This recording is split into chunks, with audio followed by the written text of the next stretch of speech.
wasn't supposed to play twice. I don't Is know it why I on did loop? that. I was like, yeah, I had loop picked on accident because last time I needed it to go twice for something, so it was like still on there. And I was like, wait, why is it going a second time? I was getting ready to talk. I was like, hey, what's up? And then it kept going. So I was like, all right, Cut it's you not off, good. huh? Exactly. All right, so we had a party tonight. I'm on my like fourth glass of wine, so You want to see some controversial stuff now? maybe I don't know. I will say this: my my OBS Streamlabs keeps crashing. So I was trying to get it started. That's why we started late. That's the real reason why. I kept going in and trying to fix it, and it kept crashing. So I think I'm gonna have to set up a separate scene just for virtual desktop or whatever, because I think it's like there's an issue with it somewhere. So I'll have to figure that out. Anyway, the primary topics tonight is we're going to talk about this leaked Embargo review of Superman. I'm not going to talk any spoilers from it, like, so I'm not going to read any of those because that will probably get us in trouble. And I'm not going to show screenshots of the article because I'm pretty sure that James Gunn and DC are going to go through and like take those down. So we're going to talk about it. I'm going to say things that I read that I have over my notes, but we're not going to put anything on screen because I don't want to get in trouble for it.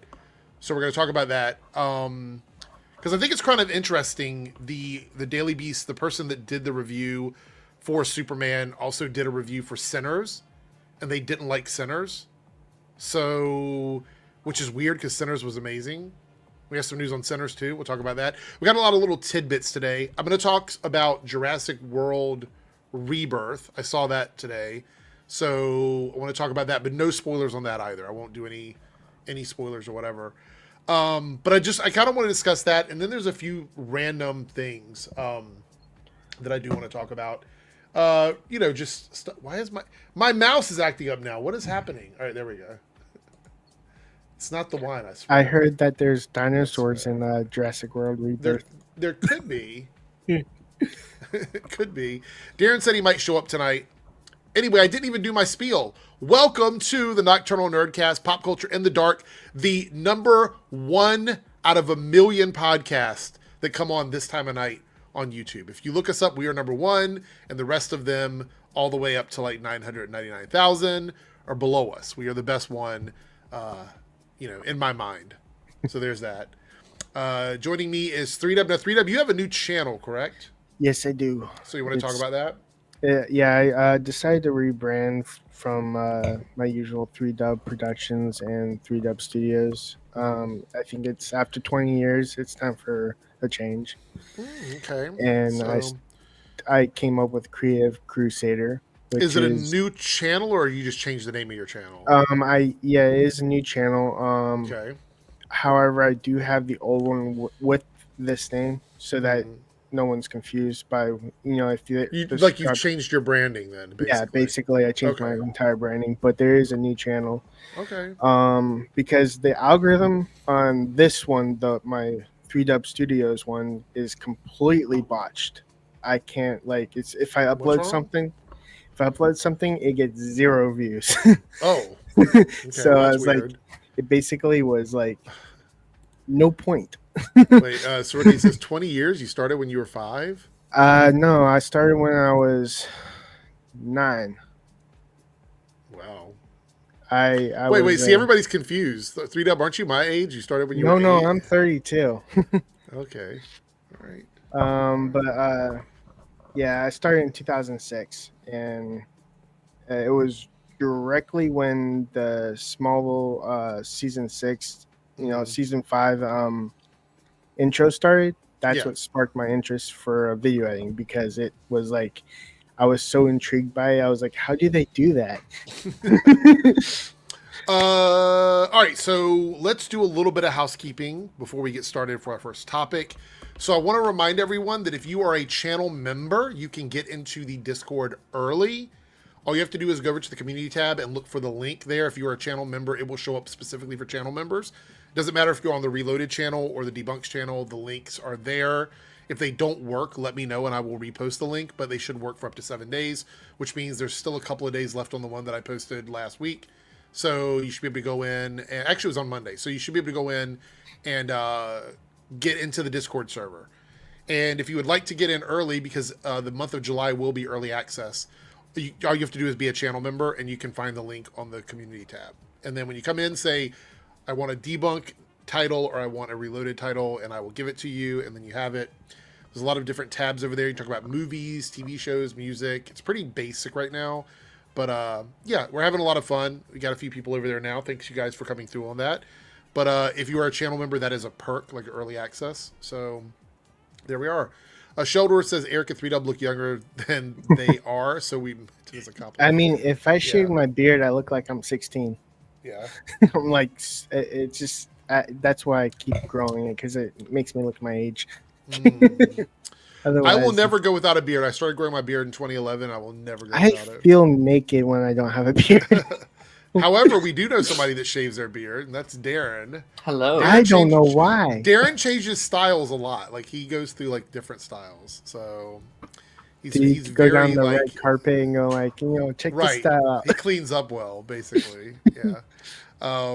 So I want to talk about Ironheart because the show ended. So we're going to talk spoilers of Ironheart for anybody that watched the whole thing. Now that Darren's here, because I think you watched all the episodes, right? Okay, so we'll talk about that.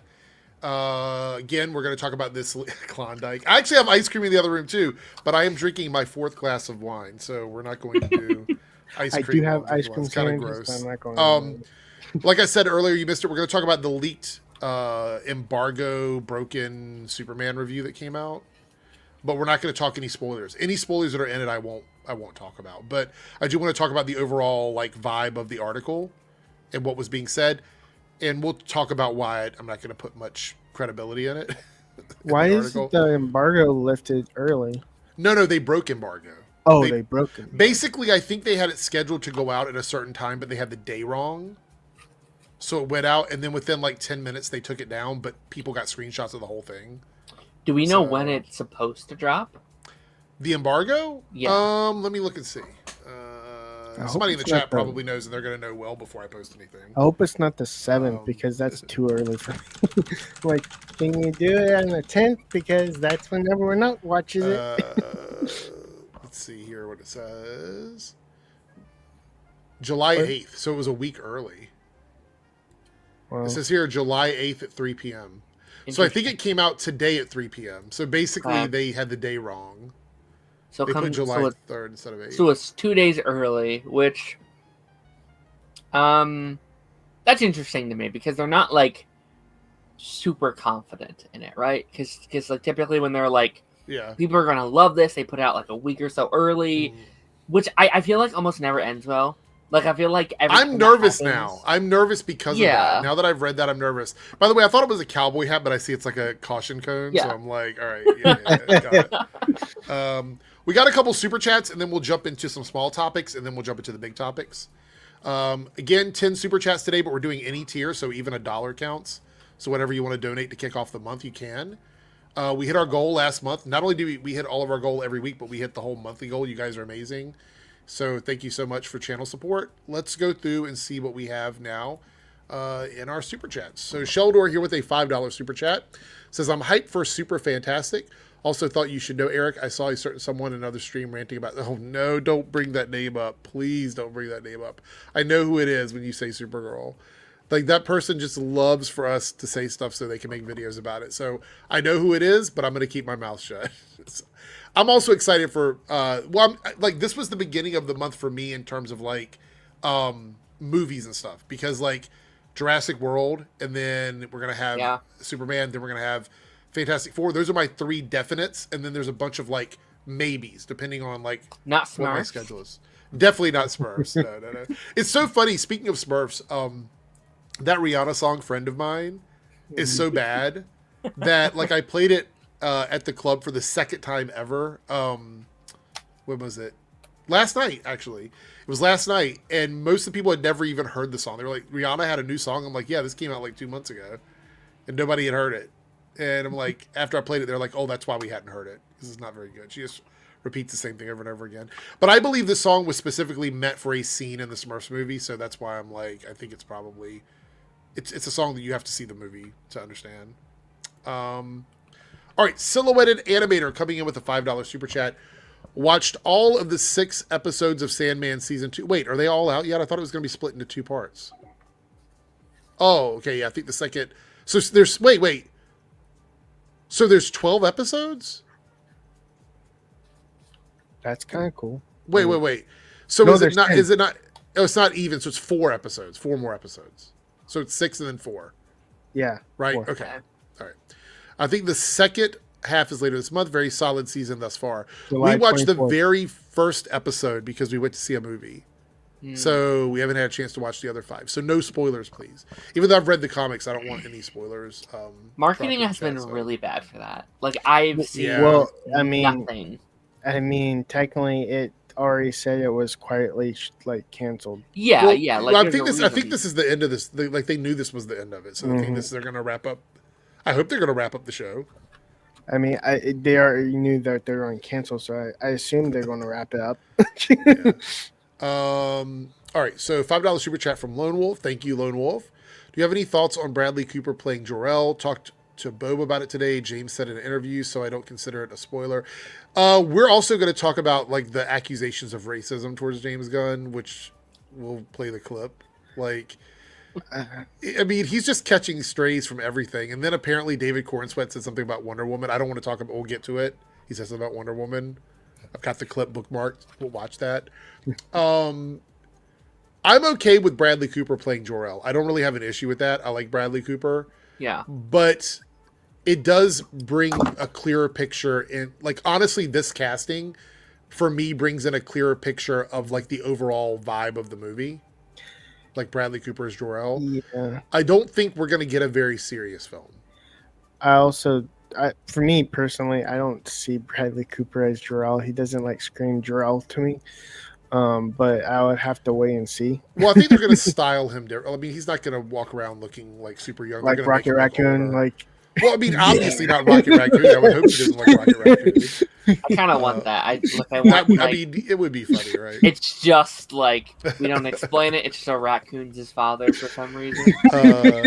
Cody with the $5 super chat. The same day as Amazon showing, which I think is a problem because people are going to spoil the day. Look, I'm already expecting. Look, when the first Amazon showings drop, I will not be on the internet very much until I see the movie. Agreed. So I will do my streams, but I will not be checking Twitter. I will not be looking on Facebook. I'm going to go into sheltered mode for 2 days until I see the movie because I think it is. I would not be surprised if there's already going to be spoilers because I think the movie releases this weekend in the UK. Doesn't it come out early in the UK? Let me check.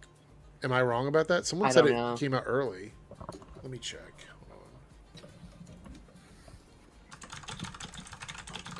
It comes out July 11th. Okay, so everywhere. Yeah, on the UK. Yeah. UK specifically. All right, hold on. Let me see what it is.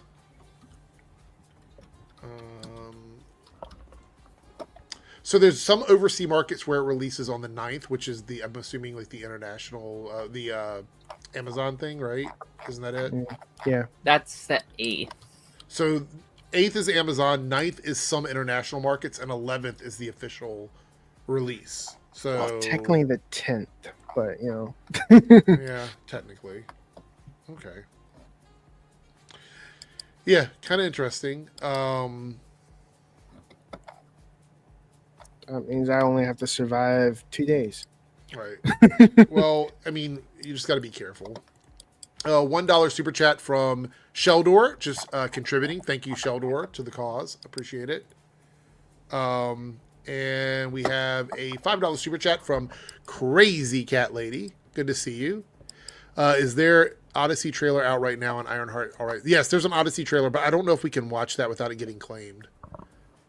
Yeah, it's only showing in theaters right now. Like it's not like public. Like there's nothing. Right. I've seen a rip version of it, but I don't think I can watch it here. I think it would probably get us in trouble. Just like that interview will, or that article will with the review, which is why I'm not going to show anything from it. Yeah, we're going to talk about Ironheart as well. Crazy Cat Lady, thank you for the $5. I think if saying Ironheart is all right is it's a pretty fair opinion of the series. I think there's some pretty outrageous opinions, but I think all right is pretty fair. Yeah, like Lance's. asking. Silhouette Animator with the $5 super chat. Snyder Cult started using the Daily Beast review as ammo to spread the word to make people hate the movie before it comes out. That's one of the things. Okay, so conspiracy theory hat on head, right? It makes me wonder if that was the purpose. Like, if the Daily Wire or the Daily Beast released it on accident, just enough for like the title to get out there so people could start talking about it. I don't know legally if there's any sort of like ramifications for doing what they did, but this chances are they will 100% lose access to early content from DC. And I kind of hope they like charge them like $2,000. That's my, I mean, that would barely scratch them, but yeah. Oh, okay, maybe 5,000, maybe $1 million. Let's go $1 million. Maybe. Yeah. I mean, look. It's not like they needed more ammo anyway. They've been talking about dumb stuff for a while, but I wouldn't be surprised if that's why. All right, so Naruto here with a $5 super chat and a team member. Thank you, Naruto. Again, if you're a channel member of either Reloaded or Debunks, make sure you check the post tab, the community tab, depending on what platform you're using, and look for the link to the Discord. Last week, I forgot to say my honorable mentions of Arrowverse wasted potential characters: Black Flash, World Killers, and Bizarro Supergirl. World Killers. God, I forgot about them. Completely forgot until you mentioned them.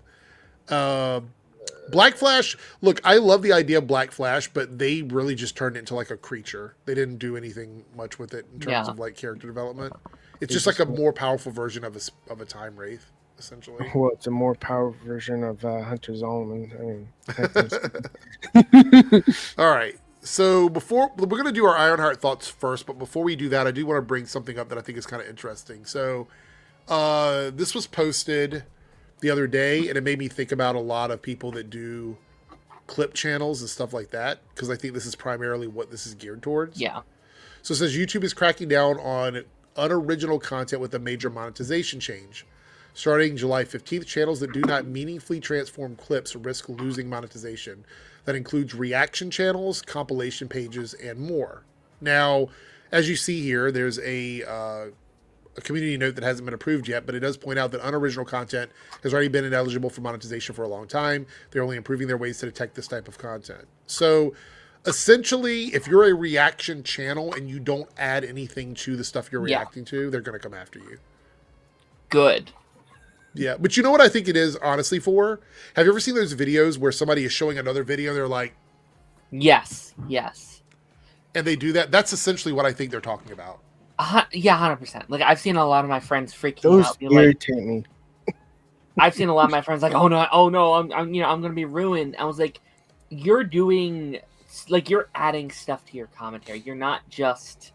I think you're 100% right. It's for the people that, like, react to stuff. It's just like... Right. Like that's not content. Like they point at their channel name, they point at the person in the video, they don't add any commentary at all.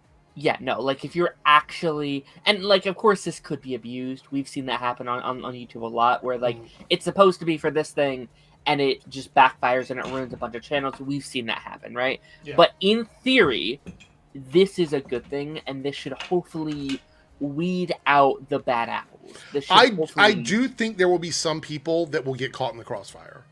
That's probably like true. There's going to be some reaction channels that are going to have to fight back against this because they're going to get targeted, right? Not by people, but by the algorithm miscommunicating what their channel actually is. 100%. Have you seen those like shorts where they kind of use like real like gestures with their hands when they're like, no, don't do that? I'm like, those types of videos when they use their hand as like sign language in the way to speak to the audience, it really ticks me off because I'm like, you think I'm a 5-year-old? Yeah, but clip channels are really going to suffer. If you're a channel where your primary thing is clipping other people's content, like podcasters, like if, say for example, there was a I'm not asking anybody to do this, but there was a Nocturnal Nerdcast clip channel, right? Where somebody created a channel and all they do is upload viral clips from our podcast, but they don't do anything with it. They literally just re-upload our content. That's also what they're talking about. They're talking about like, there's a lot of people on Twitch who do not have YouTube channels or they're not on YouTube very much. People will clip their content from Twitch and bring it to YouTube and just upload those as clips. So that's essentially what they're talking about here. Like, that's what they mean by compilation pages and stuff like that. So I'm curious to see what's going to happen. If you're doing podcast stuff like what we're doing, technically you should be okay, because your content is your podcast, and then you're talking about things while you're podcasting. If you're just uploading other people's stuff and pointing at at the screen, I think you're in trouble. So yeah, and like that's another thing. Like, it's so easy to just steal other people's content, just creating it into your own content. And I think sometimes that's okay, and that can be fine if you're like doing edits and stuff like that.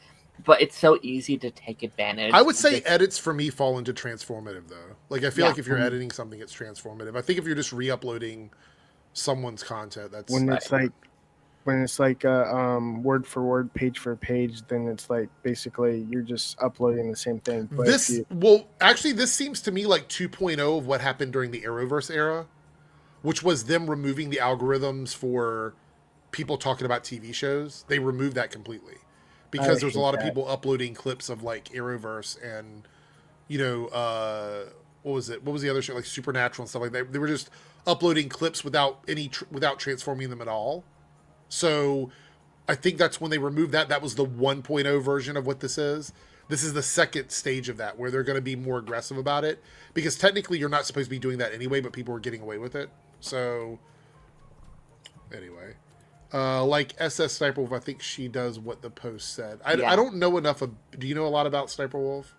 I mean, I don't know a lot about Sniper Wolf, but it's definite. Like, there is that whole Big Jack's Films thing that like went around where like, yeah, he like called her out for just being like, this is crazy.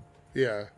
Nice video. And then it's just like, she's stealing these TikToks and she's stealing these videos and not really adding to the commentary. She's just kind of stealing them, not crediting the people who created it, not shouting them out, just stealing them, not adding much, and then moving on. Yeah. So I 100% agree. Like, that's kind of what, again, hopefully what they're going to be getting rid of, which would be nice.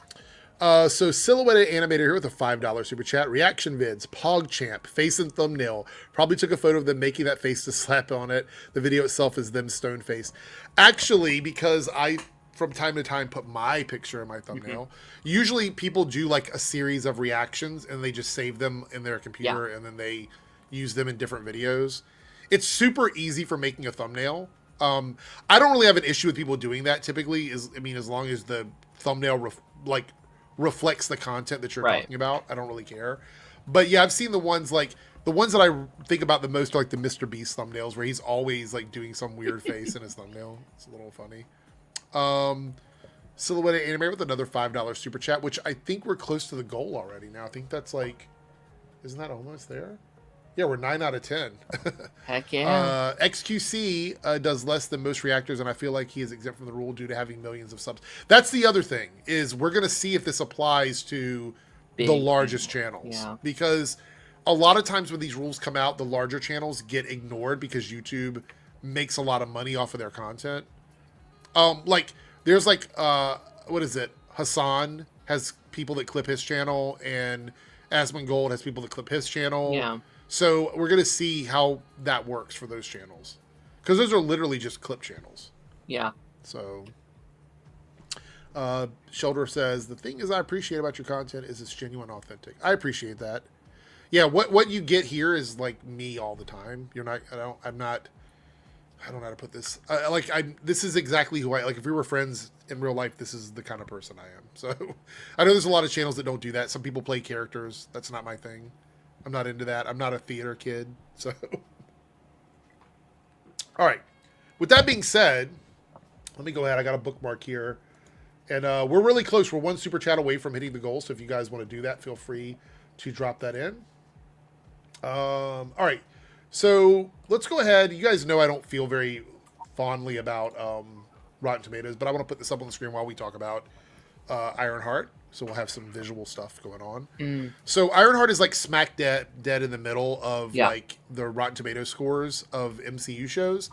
As you can see, there's a lot that are in the 80% range, like between 82 and 87. And then there's a few outliers on the bottom and a few outliers on the top.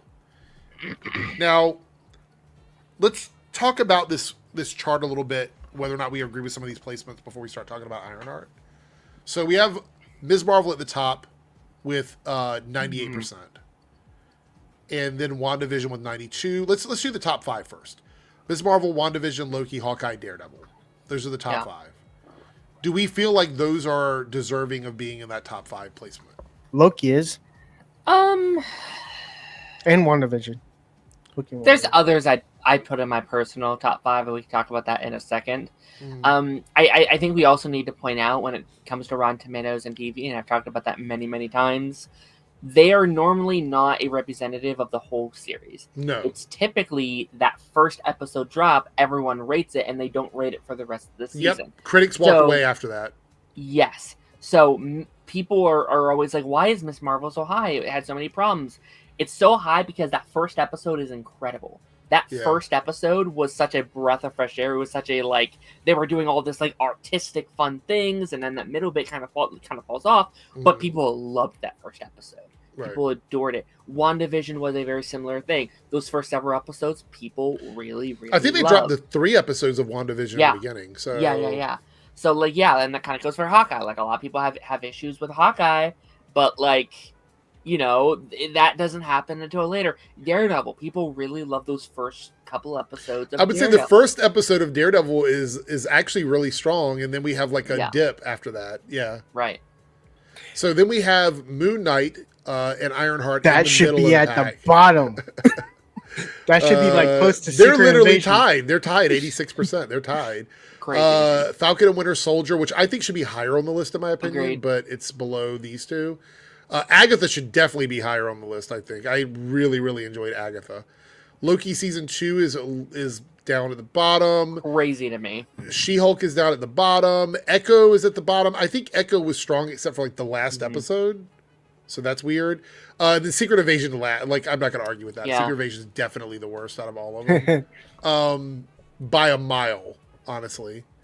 So if you could shift some of these around, where would you move some of them? Like, if you had your top 3 on this list, what would they be? Like, if you could pick your top 3.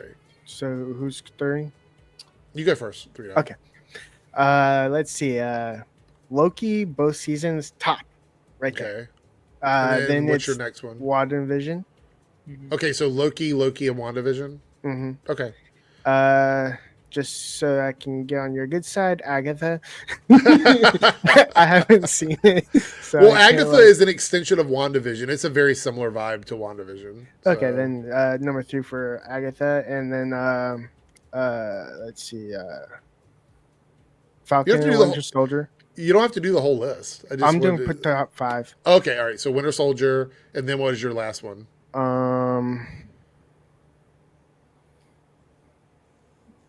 Daredevil.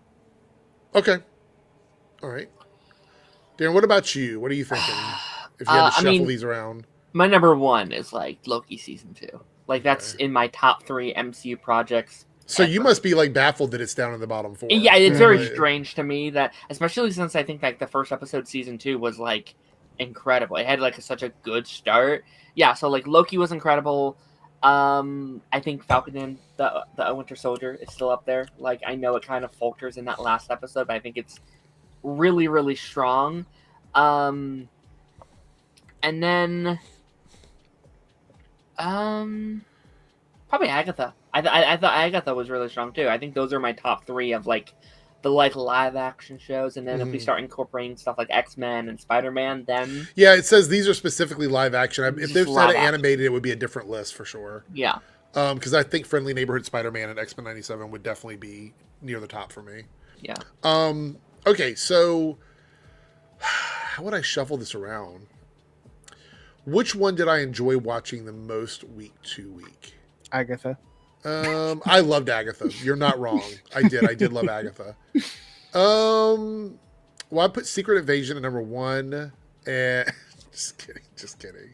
That's total troll. Would not do that.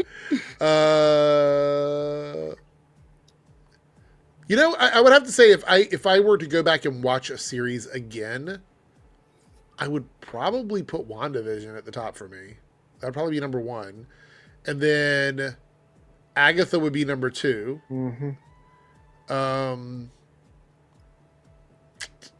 Falcon and Winter Soldier would be number 3 for me. Then I'd put Ironheart at number 4 for me, for sure. And number 5 would probably be Loki. And I there's things I like about both seasons. I don't know which one I would put at number 5. I think I had more fun with season 2. So I'd probably put season 2 at number 5. But season 1 would be a close 6 to number 5 for me. That's how I'd shuffle it around, in my opinion. Put Inhumans? No, we're not doing Inhumans. Now, if Agents of S.H.I.E.L.D. was on this list, we'd be having a different discussion. Yeah. Like, 100%. Okay. I mean, they have Secret Invasion. Why not Inhumans? Okay, so Ironheart. 3W, did you finish the whole thing? No. Okay. I've been quite busy. Do you care about spoilers? Okay. Just making sure. So Ironheart's still receiving a lot of hate on the internet. No big surprise. People seem to think, I've made several videos about Ironheart on my Debunks channel, and people seem to think that my opinion is that if someone has a negative criticism of Ironheart, that means they're doing it because they're racist. And I'm like, I've never said that. There's a lot of things I don't like about almost all of these shows that I could talk about. I think that there's a difference between criticizing a show and giving honest criticism and just saying things because you hate the show because it's not what you want it to be. That's another thing I've sort of realized as we've been watching a lot of these shows. Yeah. Is a lot of people grade these shows not on what they are, but what they want them to be. Instead of watching it and grading it based on what is presented in front of you, people grade it based on what they were expecting. And a lot of times we have to take a step back and go, okay, am I just completely like detached from this? You know what I mean? Did I not understand the show that I was watching? Because it's not always that deep, but sometimes it is. Sometimes it is. That is the issue. There's like, for example, what was the show that I watched? Or the movie. So Wonder Woman 84, right? Not my favorite movie. I pretty much hated it. I thought it was awful from start to finish. Had no redeeming qualities.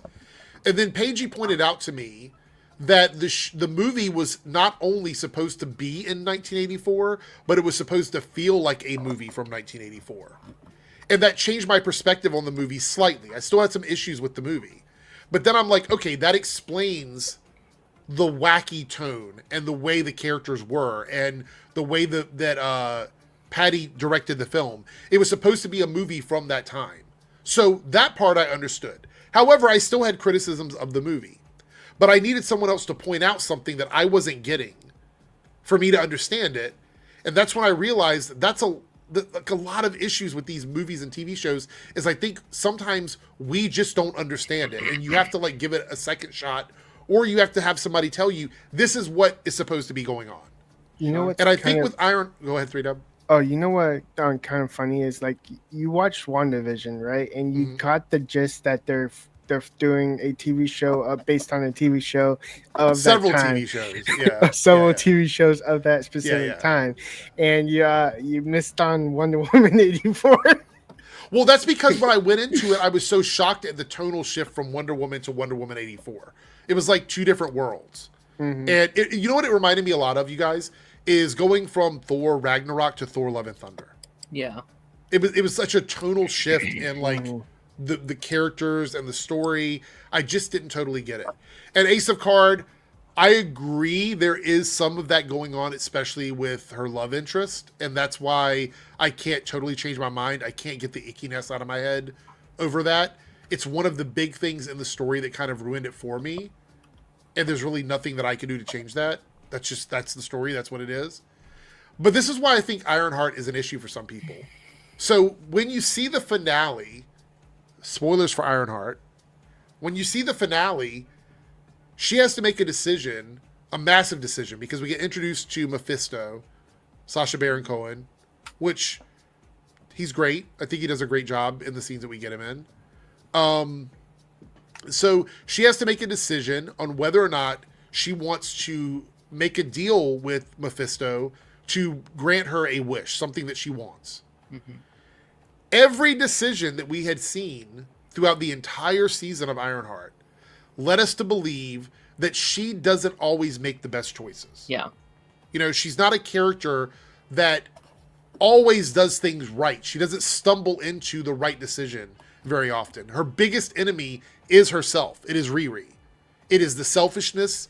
It's hiding things from her family. It's trying to do everything on her own because she feels like she has to, because she lost Gary, her stepfather. She lost her best friend. So she feels like she has to take the weight of the world on her shoulders, and that's just not working for her. And she doesn't realize that until we get close to the end of the season. And then she has an opportunity to correct something that has been a burden on her for a while, and she has to make that decision. And she makes the decision to do it. She makes the decision that I'm going to do this thing, even though it's a decision that you might not have made, or I might not have made, or some of the other characters in the Marvel Cinematic Universe would not have made. Yeah. But the reason why is because we see that she is her worst enemy. Yeah. Riri is her own worst enemy throughout the whole show. Almost everything that happens to her is a problem that she brought on herself. Yeah. What's funny is that's Tony Stark is the worst enemy of Tony Stark too, because he like basically created Ultron. Yes, yeah. Well, I mean, there's lots of examples of this happening, but the problem with Ironheart is as a show and as a character, she's not afforded that by so many people. So many people want Ironheart to be this beacon of hope, Spider-Man, Superman type character where she goes out and she's the light of the world. That's not what the show was. And if you started watching it from the very first episode, you can see that's not the type of character that this character was going to be. And the show shows ramifications for her actions. They show her suffering because of decisions she's made. Her suit gets destroyed multiple times. People in her life get hurt. She's making bad decisions with school. She's making bad decisions in her personal life. She can't come to terms with whether or not she cares more about her friend Xavier. There was chemistry there, but there was no movement on that because she can't even commit to that. Yeah. And when she asked Xavier if she's a good person, he didn't even know how to answer that question. You know what I mean? Like, so she is a complex character that clearly is making morally questionable decisions, but she's paying the price for them. Yeah. And this is another one of those examples. We find out that she makes a deal with Mephisto. I am assuming this storyline will carry over into Doomsday because it seems like this is something they're going to follow up on in those two Avengers movies. Oh, interesting. Because think about it, there's a possibility that her situation leads her to not be a hero. Maybe she's not. Maybe she's doing the bidding of Mephisto by the time we get to this point. You know what I mean? We don't know where she's going to be in all of this. And we also don't know about the Young Avengers, Champions, whatever they're doing. We have no idea where that's going to go. That's kind of how I read where we're going with that. Like, to me, I would not be shocked if Mephisto is the villain of your Champions project because there's already connections with, 4 out of the like 6 members, right? Like obviously you have Ironheart. There's that connection there. Billy and Tommy have that connection via like Agatha, via the like supernatural world. Like there's that Wanda connections there, and also America has that like Doctor Strange connection. So like it would make complete sense to me if they want to make Mephisto the like like the main villain, or even the Hood like the villain of that series as well. And she's almost the like main character of that Champions project because it would kind of make sense that like she gets involved with them somehow and she's like, yo, I've been dealing with this shit. I need some help. Can you help me get under like out of the like the foot of this thing? The thing that's going to be interesting though, and like and Lance really pointed this out to me, and he's like, hey, this is an issue for me. I was like, that's fair. Is that this does take place 3 years before where we are in the timeline right now. Right. So by the time we see her again, she's already gone through all of this stuff. Like there's not going to be a lot of building on that. Yeah. Where is she now? Is she like full of those like probably where Parker was? Yeah. Probably where Parker was. Yeah. That's why I'm wondering if she's even going to be a hero by the time we run into her again. Because the thing is, I think this is called context, everyone. This is reading context clues. I think the reason why Parker was as wild and crazy and like out of his mind as he was when we got to see him at the end when he was facing off against her is because his soul is being sucked away. He's losing who he is, which is why he said without the Hood, he feels empty. because he's not himself. You know what I mean? And I think Riri is going to be in that same position. That's my concern, is that we're going to meet Riri when she's just basically 1,000 times more selfish than she is now. I don't know. It's a little concerning for me because, again, it's so far down the timeline. Yeah. You know? I feel like she's also going to, like, see her, like, what she could become by looking at Tony Stark's, like, dark side. Just by, you know, seeing a guy that's supposed to be a hero be the villain and not, you know, I think it will reflect on her personally. I also think it was kind of cool getting a little taste of what a armor would be with enchantment in it, being able to use magic and stuff. That was pretty cool. You know, so I like that aspect of it. There was some really solid things in the show, and I think a lot of people don't want to admit that it's good because they are expected to say that it's bad. Yeah. I don't believe, like, people that are complaining about this so hard, I don't believe you. I'm sorry, I don't. It's just not, you can't tell me that the show is worse than just okay. That's just, it's not believable. I'm sorry, it's not. Yeah. You can't convince me otherwise. I'm sorry. And it's weird because there are valid criticisms, right? Like, this is not a perfect show. No. There are some issues with it. Talk about those, but it's instead it's like making these like really weird arguments and these trying to twist this narrative. It's like she's like, it's weird because like they try and make up reasons why she's a bad person when there's reasons she's a bad person in the show. Right. Itself. There's things we could legitimately complain about. Yeah. But every review that I watch or talk about is someone complaining about it because they don't want her to be a bad person. Right. But that's not the character that we're talking about, right? Right. Chainsaw said, I finally saw Thunderbolts. It was so good it made me disown Darren, a.k.a. the goodest of boys. Why? Why is that? Did he not like your opinion of Thunderbolts? Or I don't know if we ever talked about it. Oh, okay. But this is another thing. So I have issues with the White Castle fight, but it has nothing to do with what other people have been saying about it. People have been mad that she was using gadgets to fight them and et cetera, et cetera, et cetera. That's what she has to do. She's not a ninja. Like, she's not going to start pulling weapons out of her pockets and spinning them around. Yeah. Like, it's not what she does. The whole point of that fight was to show that she sucks without the suit. Yes. That was the whole point. But people forget that Tony Stark did makeshift weapons too. In Iron Man 3, it's one of the big things. Yeah. He has all these little gadgets he builds out of just nothing. Pretty much. Out of basically the store. He just my issue with the White Castle fight, here's my biggest issue with it. This is why when people ask about real criticism and something that you can really complain about, this is something that I think is a big deal. Why did no one call the cops? Why were the cops not present? If I were assaulted in White Castle by anyone, especially some like young thugs off the street or whatever coming in and attacking me, I would have called 911. But I mean, maybe they did. They came after. Maybe, but that was like a 10-minute fight. Like, I feel like that's just... But my point is that there was never any sort of, like, indication that was going on. So if we're talking about realism, that is a realistic thing, I think, to say, well, this is one of the issues I had with it. Getting mad that she was using gadgets to fight them, that's what she does. That's what she does. I'm not saying that you said this, Jasmine. I'm just pointing out that I heard people complain about it as well. So Darth Zen says, did they want her to create nanohack stuff like Stark did against the Black Order? I don't know.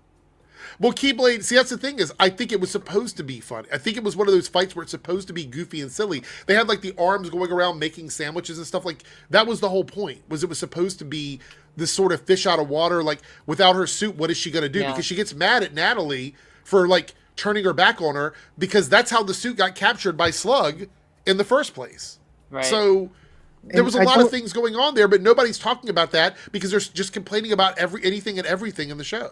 Speaking of like realism, I don't even think the cops are capable of bringing down a person that has magic or, you know, a suit of armor. Well, they wouldn't, but I would assume if the cops showed up, some of those people would have been arrested. The ones that were in the building, especially the ones that got taken down, because their technology was left there. When she trapped him in that bubble, it was left in the building.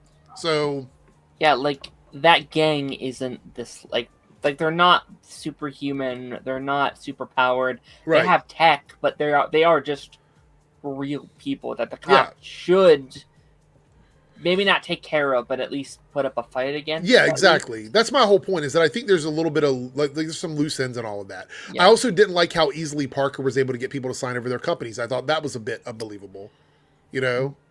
Because that stuff shouldn't hold up, right? Because if you're under duress, any contract you sign is in and void, right? Like you could be like that will get thrown away in court instantly. I kept thinking like maybe it's the Hood giving him some sort of like influence over people. Maybe that's why it's working. You know what I mean? Like maybe that's why they're doing it. But the point is, it's never really explained, and I felt like that was a very, very flimsy way for him to like gain power over these corporations. You know what that reminded me of is actually Smallville, where this guy shakes somebody's hand, and he can basically mind control them to sign over a company. I think that goes to my criticisms of the show. I actually really loved Ironheart. I think for the most part, it's what I've been really wanting them to dive into with these Disney Plus shows. I really enjoyed it, but it's clearly very rushed. It really. Which is crazy because it was in post-production for 2 years. So, like... It's a show. Like, I honestly think they did everything they could have with the formula that they were given.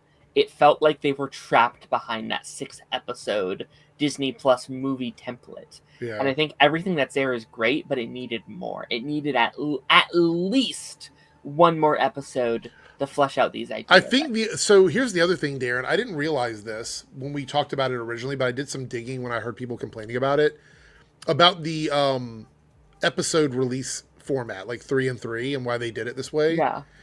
I completely forgot until like a week ago when I read the article about it. This is the end of Phase 5. It is, yeah. So they could not have it lead up to the day of the release of Fantastic Four, because that's the beginning of Phase 6. So if we're going by the phase schedule, that would have made no sense. It would have been bad for them.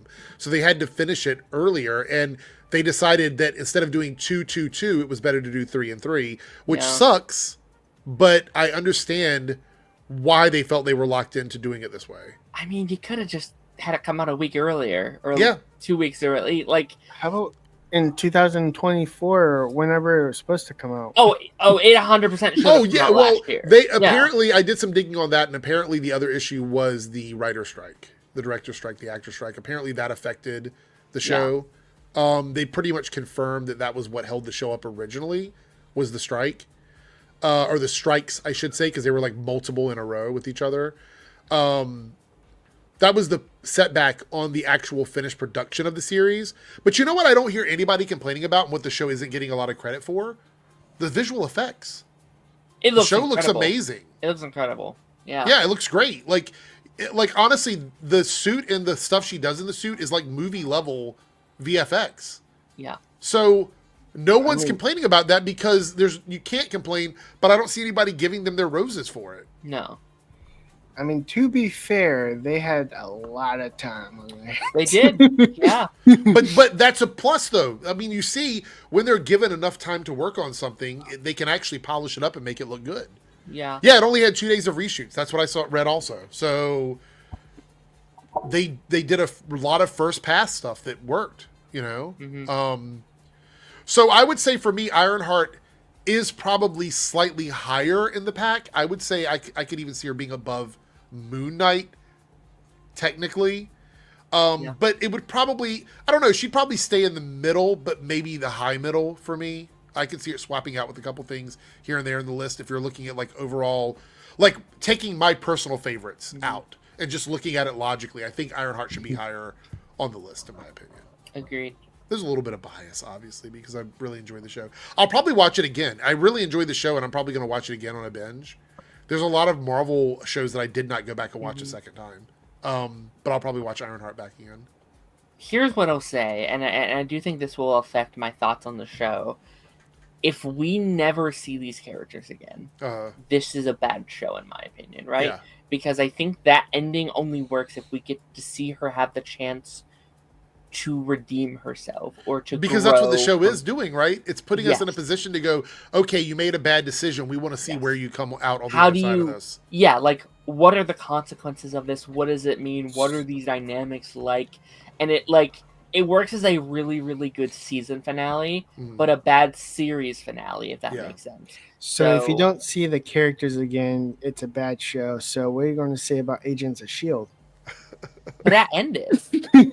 But they technically, I have I actually have a big theory about the way this show wrapped up, and maybe I'm right, maybe I'm wrong, but hear me out on this one. After watching it, I feel like the show was setting up Mephisto as the villain for the Champions of the Young Avengers. Yes, 100%. Yeah. That's what I feel like they were doing. And I think Zelma was going to be a part of the whatever the team is going to be. Oh, yeah. Can I give a hot take? Yeah, go ahead. I am way more invested in this side of the MCU than what we're doing with Avengers Doomsday and Avengers Secret Wars. Do you mean like the like more of the street level type magic and science stuff, or the younger characters, or what? Like what do you mean? It low-key feels like the most consistent storyline now that this has come out and I can see it. Like everything from WandaVision, Doctor Strange to Agatha to this, like it feels like this like building storyline that we were asking for, and I think this series kind of like connected, like, oh, this connects to this, connects to this, connects to this. Right. And if you were to be like the end of this saga is like Mephisto and like having all these characters have to join forces to take him down, I would be satisfied with that ending of a saga. And honestly, I would have been kind of okay. Like, I would have messed up the whole like multiverse like theme of this thing. But if after Kang they're like, we're switching to Mephisto as your main villain, I would have been okay with that. Actually, I actually think that kind of would have made a lot of sense. I don't know if you could connect him with like the multiverse of it all. Like, I don't know how that would have worked, right?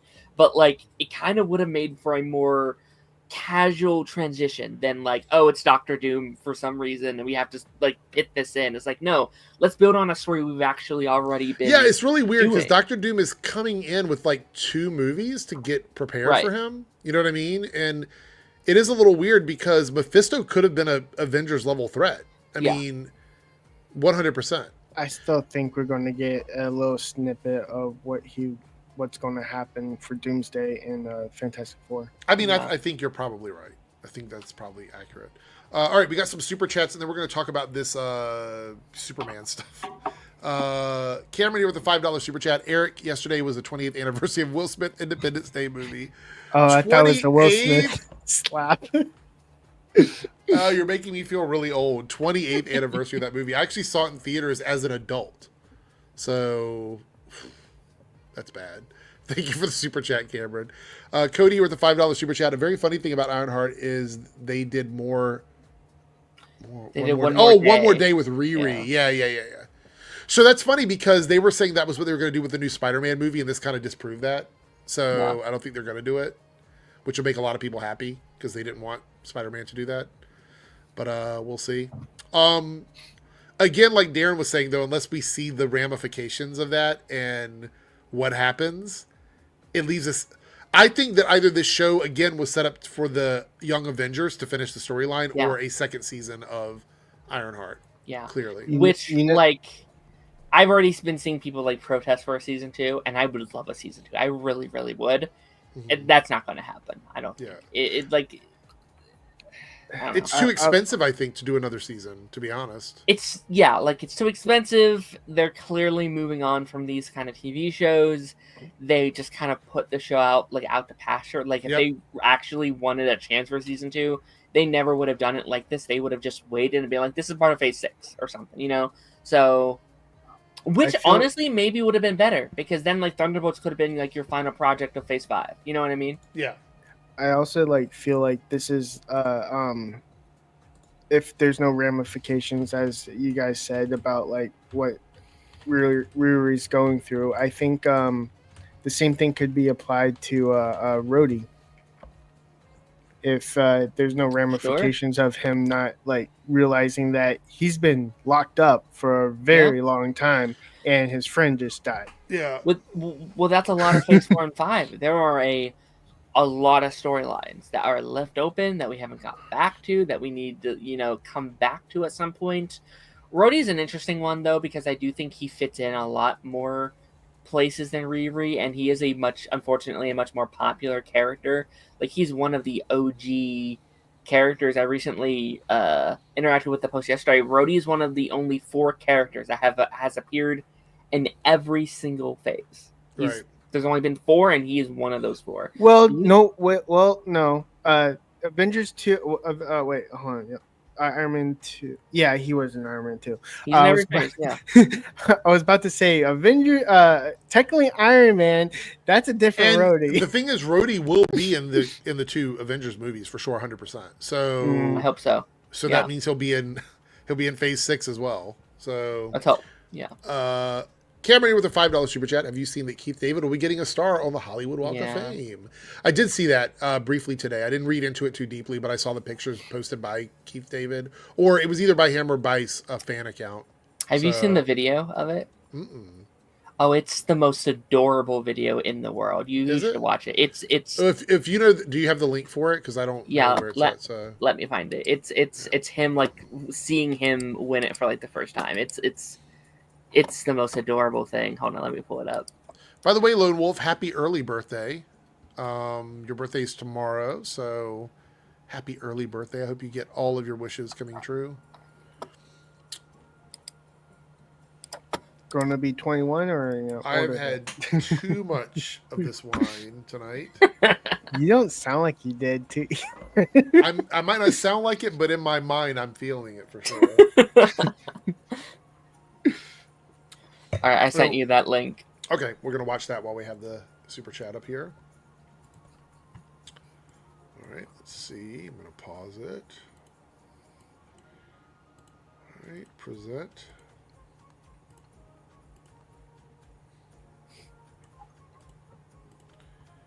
All right, here we go. French actress. Oh, wait, hold on. The audio's not coming through the right place. All right, here we go. Tell me if you can hear this, okay? French actress Marion Cotillard. Well, she's well known here in the U.S. for Marion Cotillard. Actor Keith David.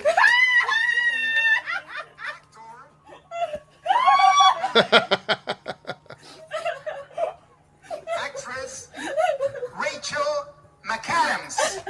He's not even listening anymore. He's just like, happy 70th birthday. Oh my God. And me more. Sorry. aww. The Pride of Italy. Actor Franco Nero. Oh God. Bollywood star Padukone. The iconic Molly Ringwald. Oh, That last part felt forced for the wife. Oh, Reroll! He deserves it. He is such a talent. 100%. 100%. So good. 100%. Naruto here with the $2 super chat. Thank you so much. Parker was clearly addicted to the hood. Yes, but I think that it's more than that. I think the hood was taking parts of his soul away. So I think as his soul was going away, those scars were coming onto his body, which is why when we saw like 50% of his body covered in those scars, he was pretty much at that point almost a shell of himself. So I'm curious about. Oh, sorry. Go ahead. I was going to say, same thing happened with Oliver Queen when he was the hood. A little bit of soul just left his body every time he killed someone. Oh goodness. I'm curious about that setup too, because like I was really hoping they wouldn't kill him off, because I do think that actor is so good and he did such a good job. I was hoping they wouldn't kill him off. Well, they also set him up for new Zelma. stuff. Yeah. So again, is that going to be champion stuff? Is that like I could see seeing Riri again, but not him? You know, I could see that. We have Zeke as well. Ezekiel. Which there was that news that came out where he was supposed to be in Black Panther. Like setting up the Serpent Society. Yeah. That's crazy, right? That character was supposed to be there. That's crazy. Yeah. Yeah, it goes to show they were doing all the things but Captain America things. Like they were doing Hulk and Eternals and Iron Man. You know, like but you know that connective tissue, I think, is one of the things that ruined this like for a lot of people this last phase because it felt so disjointed a little bit. I would have actually kind of been okay with that though, like if Zeke was the villain of Captain America 4, because I do think there's a story there about legacy and trying to live up to a legacy. Like both. You know what would have been really cool is if it were Zeke and Red Hulk, because then it ties in like two of those older storylines that they left on the cutting room floor, basically. So I feel like Ezekiel should have been like the villain of Iron Man, like to revenge his father. I think that they could have eventually set that up, but I think, we would have to have a situation where we get another iteration of Iron Man through like Secret Wars or something like that.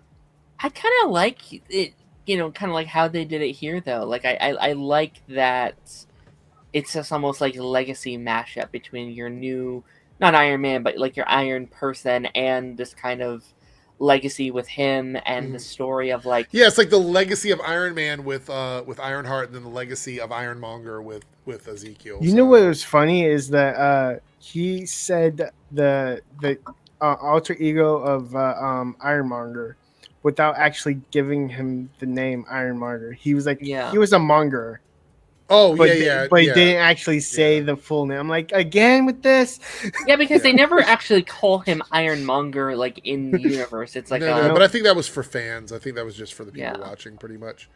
Lone Wolf, the $2 super chat, says, isn't Abracadabra a character post-credit scene? Abracadabra is a DC character. I don't think there's a Marvel character named Abracadabra unless it's a new character. Again, if it's anything within the last 4 or 5 years, I might not know about it because I'm still getting caught up, but... Jason, I'd argue he's not the villain, but I do think he is an antagonist within the show. I will say Abracadabra has a doppelganger in the Marvel universe, though. The actor plays on one of the thieves in Ant-Man.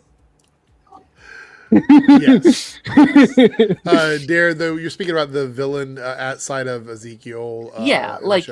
Like, he's not, like, the villain, but I would argue he is at least a villain in the show. Even well, I mean, he doesn't really... Time. Okay, so let's be clear here. He doesn't really do anything heroic in the whole show.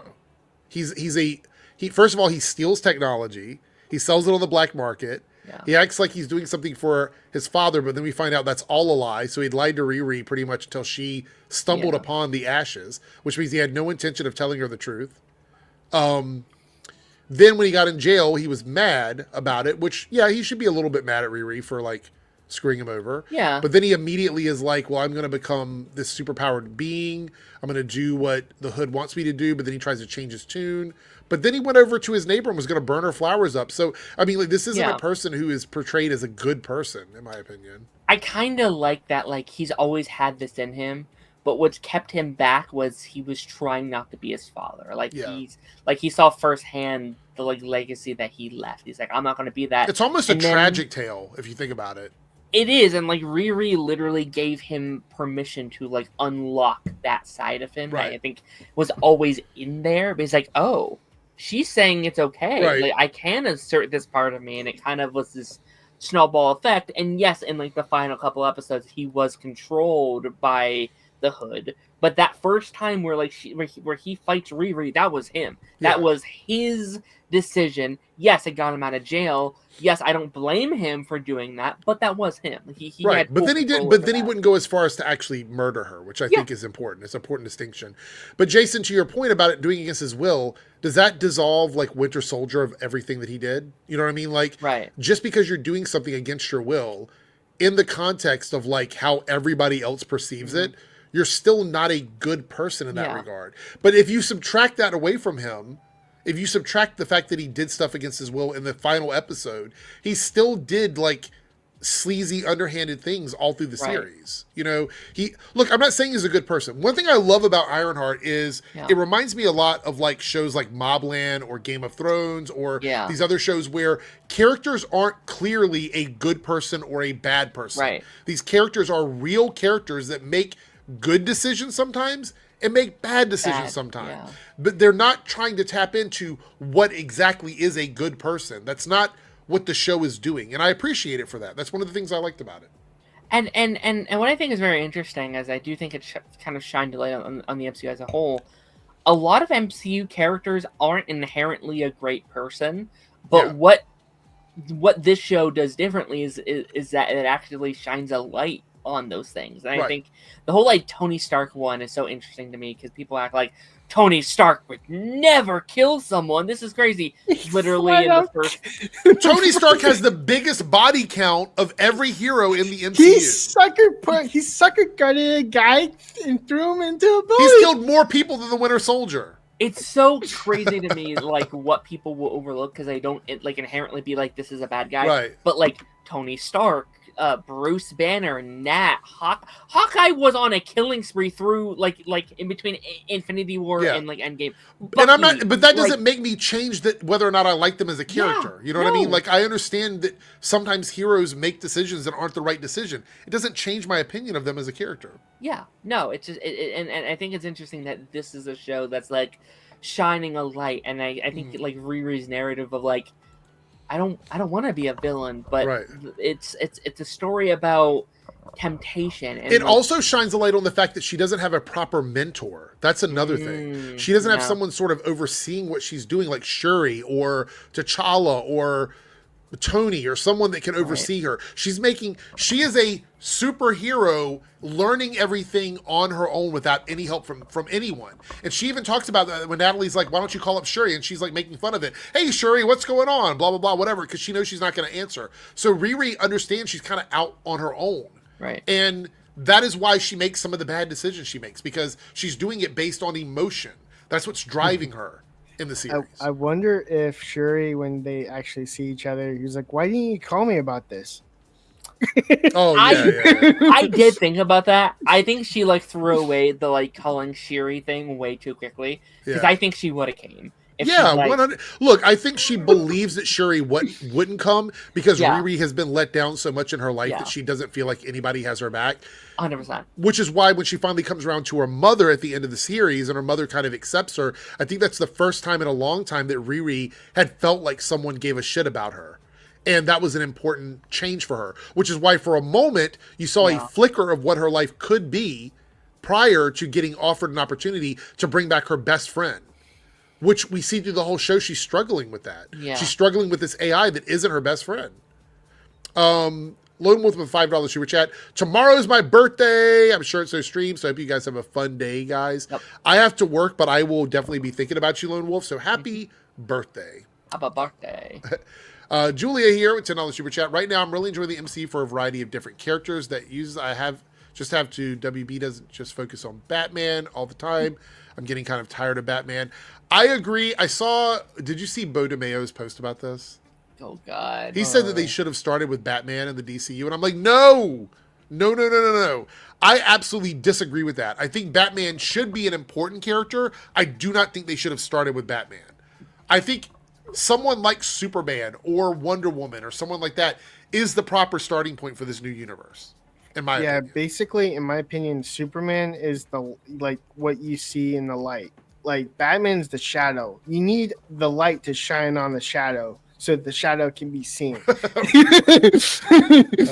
Julia coming in with another $10 super chat. Thank you so much, Julia.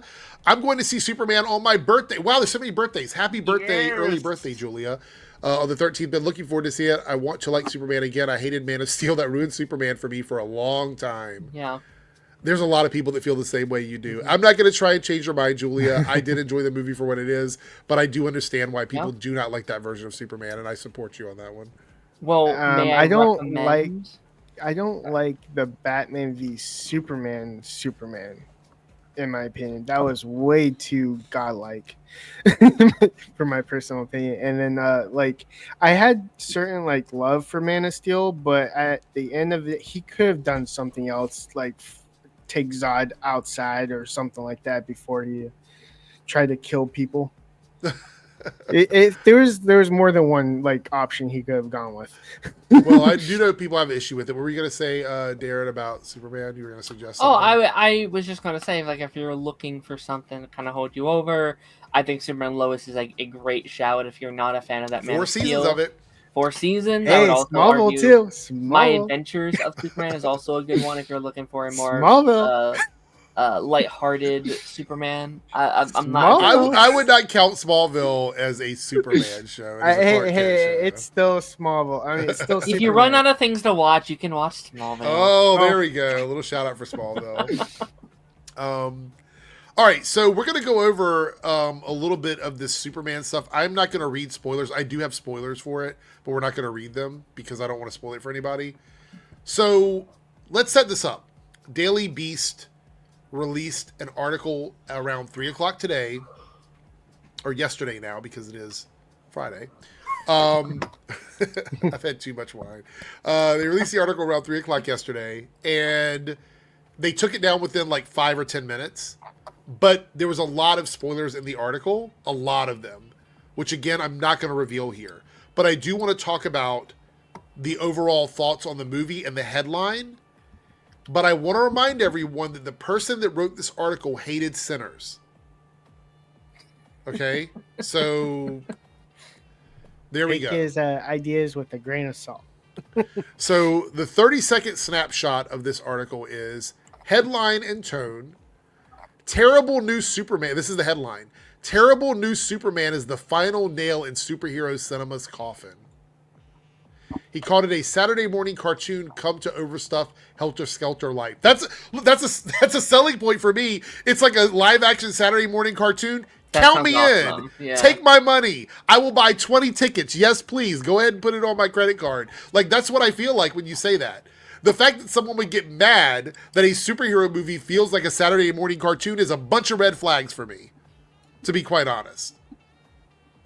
I don't know about you guys. How do you feel about that? Does that make you not want to see it, or? No, like I think I mean, it's weird because James Gunn literally said that.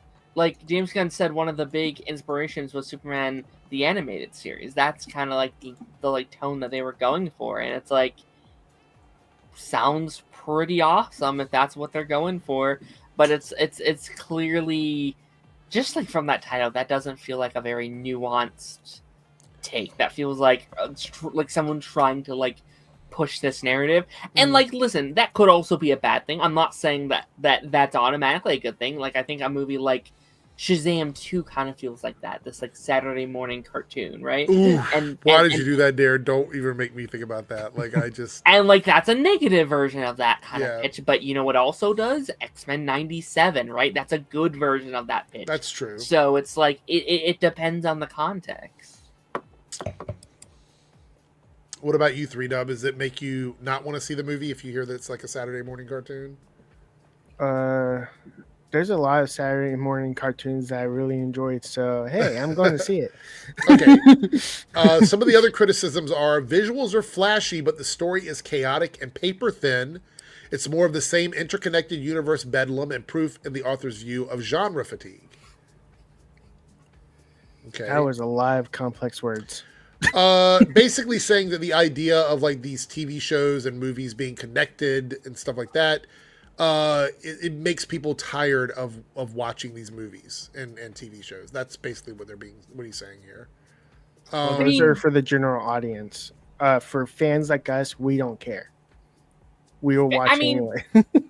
I think that's fair. I actually do think franchise stuff is kind of going away in like the next 10 years. Like, I think like it's tough because I think what people really want right now are these things that they can feel nostalgic for, but not necessarily have to put in a lot of work to enjoy it. And I do think the like age of connected universes isn't one that's going to be staying, I think, too much longer, just because people don't have time. People's attention spans aren't there. They don't want to have to watch every single project that's under this umbrella. I love it. Like this is my bread and butter. I love connected universes, but like I can understand like if the author here is like, yeah, they're not my thing, I'm a little tired of them, I could be like, okay, that's valid. I don't agree, but like I can understand where you're coming from. So here's some character notes and ideas on the performance. Again, I'm not going to give away any spoilers. I'm going to be very careful about what I say here. He's not a fan of David Cornsweet as Superman Clark Kent. He says that he looks the part, but feels like he's not as good as Reeve or Cavill. Well, just right there, He's a Snyder fan. I mean, obviously. He says he's I will portrayed. say, Yeah, go ahead. I will say, like Reeves is a good point. Like he's still my top 3, so Reeves is up there. So All right, so let's talk about how he fundamentally misunderstands Superman in this line here. He says that he doesn't like it because he's portrayed as a big-hearted optimist. He rescues animals mid-battle. Reeves did that and has a lot of compassion. This is why you don't like his version of Superman and Clark Kent? That's a great pitch. None of that makes me not want to see this. Like, that sounds to me like, again, give me another 20 tickets. Can I fill up a theater and max out my credit card? Lois Lane here, it says that Rachel Brosnahan comes into it, already Clark's girlfriend. Fine, don't care about that. They do like a interview thing together. We've already seen the clip of that. And he says here that he doesn't feel like the romance is fully formed in the film. Like he doesn't feel like they do enough with it, I guess. But again, it's not a one and done story. These characters are going to continue on in the DCU. So Yeah. I don't think you have to cover everything in one movie. I don't see how that's a negative.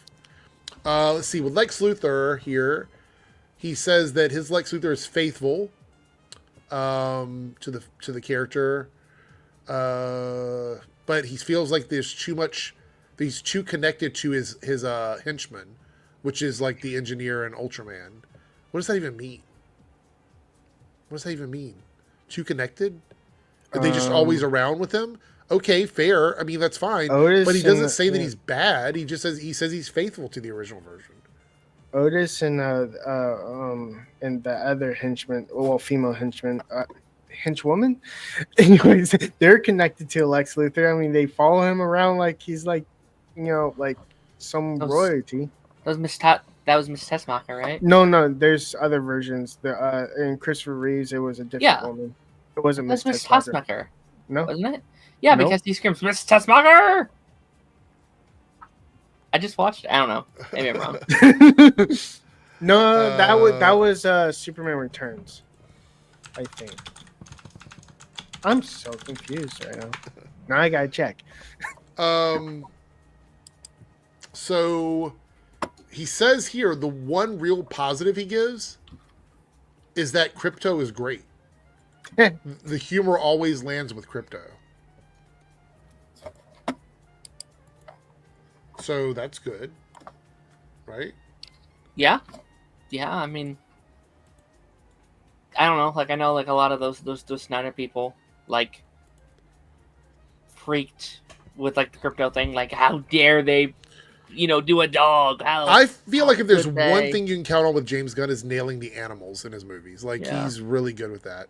It says here the overall thoughts here are that let's go through praises first, and then we'll look through the criticisms. These are all the summarized bits of the article.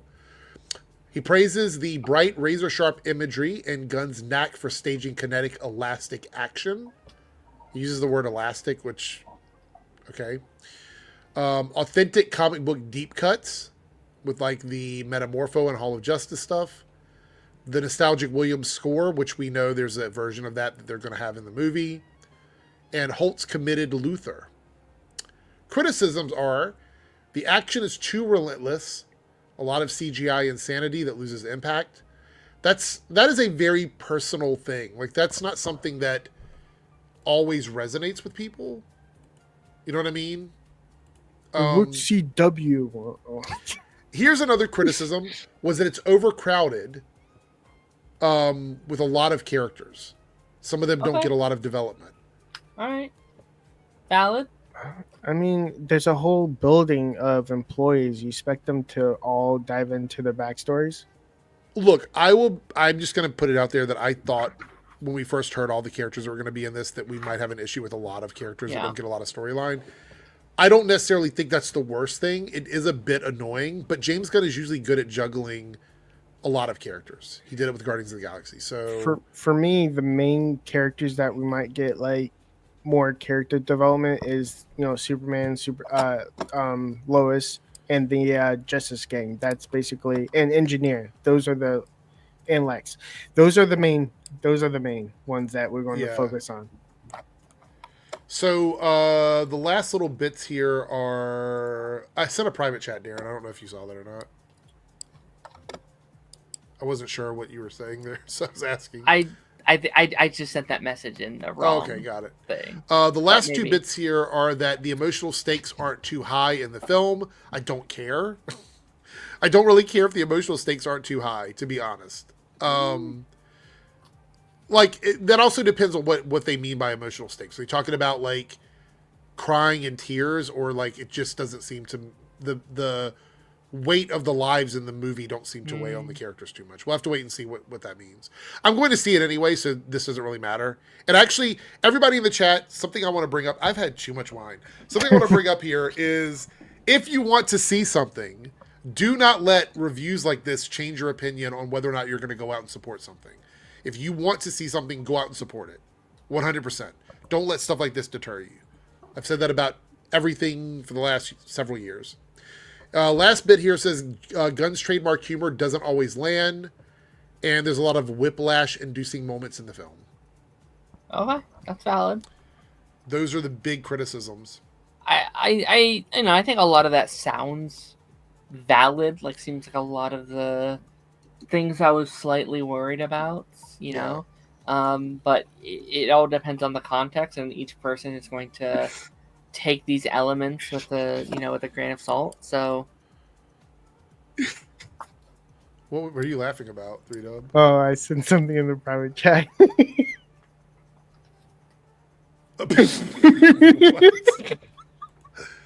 All right.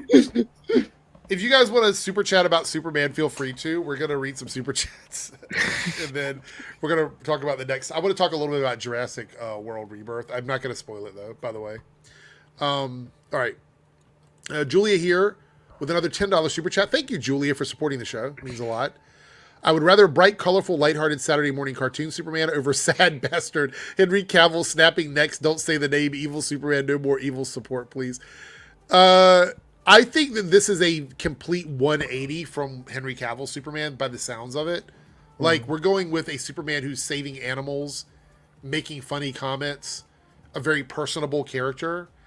And it reminds me a lot of Henry Cavill's Superman. Or, of Tyler Hoechlin's Superman. It reminds me of that we're trying to again, avoid. I've had too much wine. Give me a break here. Tyler Hoechlin's Superman. Because Tyler Hoechlin's Superman, you can see that even as an older Superman, he's still lighthearted. He still cares about people. He probably had a lot of quips back when he was running around in his 20s as Superman. That's the vibe it gives me. So, one of the when he brought up like he saves animals mid fight, I'm like, what do you expect him to do? Let the thing drop on the poor dog? Yeah, we saw the clip for that, so that's not a huge spoiler. Like, that's mean. That's animal abuse. I would say if you think that any of this sounds bad to you, you probably don't understand the character of Superman. Zack Snyder's Man of Steel Superman is really not comic accurate. Nope. He's really not. And there's nothing wrong with that. I don't mind that he was doing like a different take on Superman, but I think people need to understand that is not the definitive version of Superman. Nope. It's just not. And they even got they even got the black Superman wrong. Like, basically, that's not supposed to be the Hope. Yeah. What is it? Shaq there says, I will say this, don't take the Daily Beast as serious as they're the ones that said that Sinners is the worst kind of vampire bloodbath and sloppy one. We actually have some news on Sinners that I saw on Twitter, and it's going to blow y'all's minds if you haven't seen it yet. We're going to talk about it here in a moment. Yeah, go ahead. I also think it's been funny this week. Like, there's been those people who have seen the first 30 minutes and were like, this movie's incredible. I loved it. But then people have been going back into their history and be like, yeah, but you said that about The Flash too. And it's like, oh, maybe not so credible. Anonymous here with the 199 super chat. When are you and Boba going to collab on Superman? I mean, I've already said we're not going to go back into this. I do appreciate the super chat, but my door is always open for Boba. He just has to walk through the door. He still has to talk, to get in there. No. I mean, I get it. He's a busy person. I don't want him to ever feel obligated to do anything. It's also the door is 4 always in the morning open. for him. So, Chainsaw says, I'm just ready for the film to be out because at this point the constant discussion about it is becoming tiresome. I will agree with that. And that's why I'm feeling like after tonight, unless we get some major fucking game-breaking thing about Superman, I do not want to talk about it again until I have actually seen the movie. That's the reality of it. Like, I feel like we're in a situation where there's been a lot of press stuff that's been kind of crazy. Yeah. Would you agree with that? I mean, I just feel like it's been kind of crazy at this point. It's been a long road up until this point. What I will also say, though, is, like, I'm kind of sad for it to be here because, like, we have spent so much long, like, talking about it. And I feel like I'm someone who sometimes enjoys a journey more than the actual destination. Yeah. So, like, once it's over, we're like, oh, we're like done talking about it. Like, you know, like obviously we're gonna talk about the movie, but like, Zion, what are you talking about? Like the last month or so, every other live stream has been about Superman. What are you talking about? Sorry, I just don't agree with that. I think there's a lot of people excited about this movie. To be honest, nobody is like a flat out like untrue statement right there. But then we get stuff like this, so it's not going to be in the movie, so it's not really a spoiler. But they took it out. A scene where Ultraman punches Krypto was removed from Superman. It received a very negative reaction during test screenings. James Gunn cut it. I mean, do we think this was a good decision or a bad decision to remove Krypto getting punched? Well, I mean, I don't like seeing a dog get punched, but you know, he can handle it. He's Krypto. Well, I mean, that's what I'm saying. He's Krypto. Fuck them. I think negative reactions to this is really funny because, like, what reactions were they hoping for? Were they like, yeah, let's go, Ultraman? You know, like, I think a scene like this is supposed to be negative, but I don't think that's necessarily, like, a bad thing. That's not like God. With that picture, it kind of, like, it made me go, like, Riddler? It looks like Riddler. Yeah, it does a little bit. We also had this little bit here. James Gunn says he took inspiration from Bollywood films while making Superman. Bollywood movies are the most important thing to me, so that's really where I take my inspiration for Superman. And of course, people are going crazy over this one. So, at least Superman's not singing it about everything. Well, I mean, I would hope not. I hope it's not one of those bait and switch, like you go to see Superman and it's a musical. That would not be good. Well, did you see the, like, controversy around this? The, like, clip that followed it? Okay, so the clip about him talking about, like, an Indian, like, Indian kids or whatever. Yes. So there was an interview clip. We're not going to watch it here because somebody told me it's getting claimed, so we're not going to do that. But in the clip, they asked James Gunn about, like, the comments, the negative comments on social media. And he says he tries not to let it get to him because he just has to remember that it's probably I think it's his 11-year-old kid or something from India. Yeah. And people were like, he's being racist, cancel him. I don't know. I feel like James Gunn has put his foot in his mouth again with some comment that he's made. But then he says this, and it's like, wait, hold on. Was this said before or after the comment? That's what I wonder. I think this was said after, but this isn't the first time he has said this. So it's not like he's lying about, like, trying to, like, cover it up. Oh, yeah, I totally took it. Like, it seems like he has, right? But it is a weird comment. I don't think it's necessarily like a cancelable comment, but it is one of those, like, ugh, you know. Maybe, he said 12. Okay, I was off by a year. Sorry, but yeah, I don't want to paraphrase. I wouldn't have personally said it. Like, you could have just said 12-year-old. You know. Look, maybe, possibly. He knows that that's where the bots are coming from. Maybe that's why he said that. I still wouldn't have said that. Yeah. Like, I still wouldn't have said it, to be honest. We did get a super chat here from Julia, who is taking Darren's advice. $2 super chat. Yeah. I will check out My Adventures with Superman. It is amazing, Julia. If you want to see a lighthearted, like, very fun take on Superman, and it's anime inspired, I think it's great. I think it's great. And if you want to see a lighthearted Superman that's fun and entertaining, Smallville. Oh my God. I would say more people have seen Smallville than My Adventures with Superman, to be honest. You'd be surprised. Like, shame. There's a lot of people that just now are seeing it and liking it. All right, there's a little clip from an interview. Oh, I'm hiccuping. You're so drunk. Too much. I'm not drunk, but I'm definitely feeling it. Here's a clip where people are saying, Oh, just let's watch this. We'll talk about it. Here we go. I think Batman's got to be my answer, but it just occurred to me that one of the iterations of Robin would be interesting because I think Superman has good dad energy, and although it's been explored, his relationship with his sons in certain iterations, I feel like it'd be interesting to have him as sort of an uncle figure to Batman's younger, protege. And then also Superman and Wonder Woman interests me in theory. Maybe we could have a love triangle. Hold on. Let me pause at the wrong point. We could have a love triangle in the other direction. Lois would have a lot to say about that. I don't know if I can be part of that love triangle. Well, no, that would be a love. That would be I've got a lot of triangles going on. Square. Oh, you meant you two and her. I Sorry. Yeah. Good. No. I mean, there was a love triangle between Lex, Lois, and Superman in Smallville. Well, not Lois. Yeah, there was one episode though. Yeah. I hate Wonder Woman and Superman. I hate it so. It is such the predictable go-to. Like, these two characters should be together because all the fans just assume they're supposed to be together. It's like but he didn't even say that. He said a love triangle between Wonder Woman, Lois, and him, and then Lex chimes in. What about a love triangle with me? And I'm like, what are we doing? What is this becoming? I don't think they can take this seriously. I don't think this is a thing. Like, are they teasing? No, I think the bit is that, like, Wonder Woman is hot. I would like to have scenes of Wonder Woman, right? Like, that's the bit. I don't think it's a, like, oh, we're teasing. I don't think that's what this is. But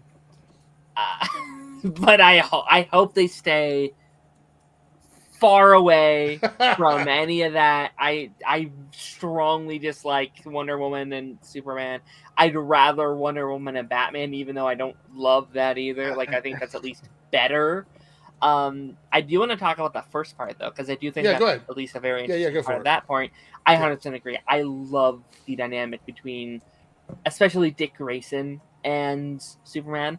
I like those stories where, like, Dick doesn't quite, like, he's not resonating, like, with that Batman side of the world as much. So what inspires him to be Nightwing is Superman. It's like, oh, that I want to be this force of good. I want to be this thing that inspires. So it seems like we're kind of heading into, like, a Nightwing era for Dick Grayson in this universe. We don't know yet, but, like, we already have another Robin, so that could be cool. Like, do you think that's where we should start with Dick Grayson as a Nightwing era? I'd rather see the whole journey. Like, I'd love to see from Robin to Nightwing. Like, I'd love to see the whole thing. But I could see, like, maybe we start.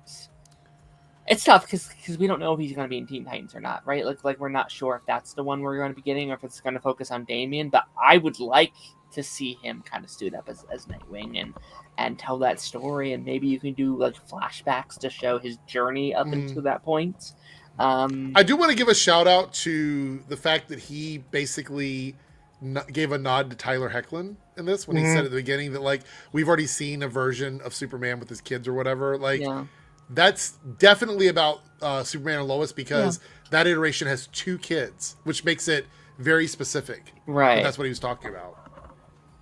And there's also, like, the animation of, like, Superman's Super Sons or whatever. Yeah. Anthony Beltry says, let's not do a Superman and Wonder Woman relationship, please. Like, Darren would agree with you on that based on what he said here. God, For me, I'm kind of mixed on the idea because I like the idea of Superman dying with Lois Lane and that being the end of their relationship. Basically, they grow up old together. Oh.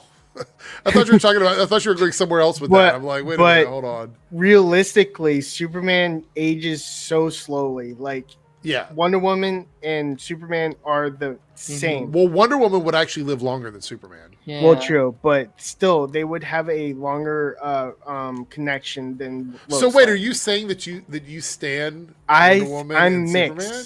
I'm both. Oh no, I'm it sounds to me like you want them together. I'm both because it realistically. Oh, so you want a menage a trois, like all of them together in a relationship? Realistically, I think it's probable. So he wifes up Lois, but then his side chick is Wonder Woman? Is that what you're saying? I think what he's saying is once Lois dies, he could be like, Wonder Woman. Okay. Gotcha. Basically.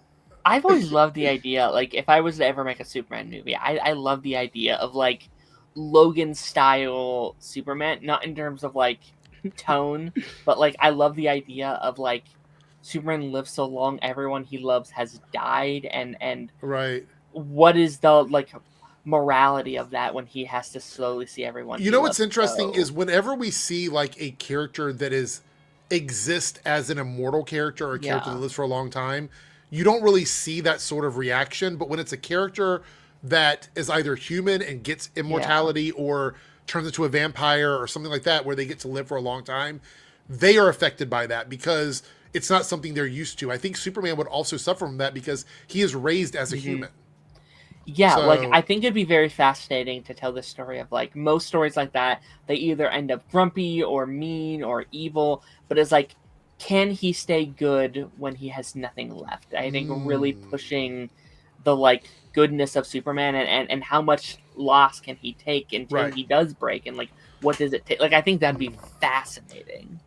Yeah. We got a couple comments here. Thor. Yeah, Thor is a good example of someone that has a very long life. Highly in Dread says, we don't need a Superman, Batman, Wonder Woman love triangle because the people would compare it to Wolverine, Jean Grey, and Cyclops love triangle. Yeah, maybe. Julia says, honestly, I like Supergirl, CW Supergirl. That show is my favorite. You're not going to get any complaints for any Arrowverse love over here. Like, we are a very accepting Arrowverse love community. There's one person that hates that. But. Well, we're not going to talk about that person. So I support love for all Arrowverse shows, even if they weren't my favorites, because I think that's a pocket of the DC universe that doesn't get enough love in general. And a little bit of love goes a long way. And I know that's a song lyric, but I'm not going to sing it because I'm not going to get flagged for it. But yeah, thank you, Julie. I do appreciate it. All right, we're going to talk a little bit about Jurassic World. Oh, by the way, 3W, you forgot to tell me to do the poll. You didn't tell me to remind you. So. Oh, am I supposed to remind you now? Is that the way this works? Well, I thought you did it at the beginning of the stream 3 times in a row. Right. So I thought that was the thing. All right. Well, we will do the poll after this thing because I'm not going to spend a lot of time on this. I'm assuming I'm the only person that's seen this because I know 3W didn't see it, and Darren, you probably didn't go yet, right? I haven't seen that. No. Wait, how did you know I didn't see it? Because you already told me you have an issue with dinosaur movies. True. Okay. So I actually feel like, we have a special guest.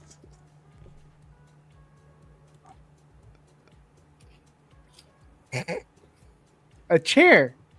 Hi, chair. How are you doing today? We'll wait till he returns. The way surprise stuff going on screen. Okay, so I went and saw this today. I actually posted a picture. If you are on my Reloaded channel in the community tab, they actually had a Jeep, a Jurassic Park Jeep at my little theater by my house. I was like, what? Cool. Like, how much money did they spend to get a Jurassic Park Jeep at my theater? Little weird. Okay. Oh, here he goes. Here he goes. He's returned. But he's got a plate. What are we eating at like 12 o'clock at night? What are we eating at 12 o'clock at night? I just got back from seeing this bullshit. Oh, here we go. Here we go. Look, I'll be honest. The reality is the only, and Lance, you can probably confirm this, the only real spoilers are the way people die in the movie, because the story is pretty much, it's a basic story. Is it bad? I went to see it with my brother, spending some time with my little brother, because we ain't seen the movie since Scream last year or the year before. Oh, and you went to the late showing. This is a late showing for you. You went to like the late showing. Yeah, I went at 9. Right. Dog, we had to do 13 hours today at work. It was insane. So went to see it. I went in with the open mind. I think we're gonna disagree, but I want to hear what your thoughts are. Don't do a lot of spoil. Don't spoil the end of it. You can do some light spoilers, but don't spoil the end of it. No spoilers, but dumb basic plot. No character development. You just jump. I hate movies when you just jump into it. You jump into it, and we're supposed to immediately like these characters. They talk about Ironheart being unlikable. This is like the biggest group of unlikable people that they want you to like. To be fair, 70% of them don't really have any storyline. Yeah. To be fair. Yeah. Also, I'll just say, is this a Marvel reunion?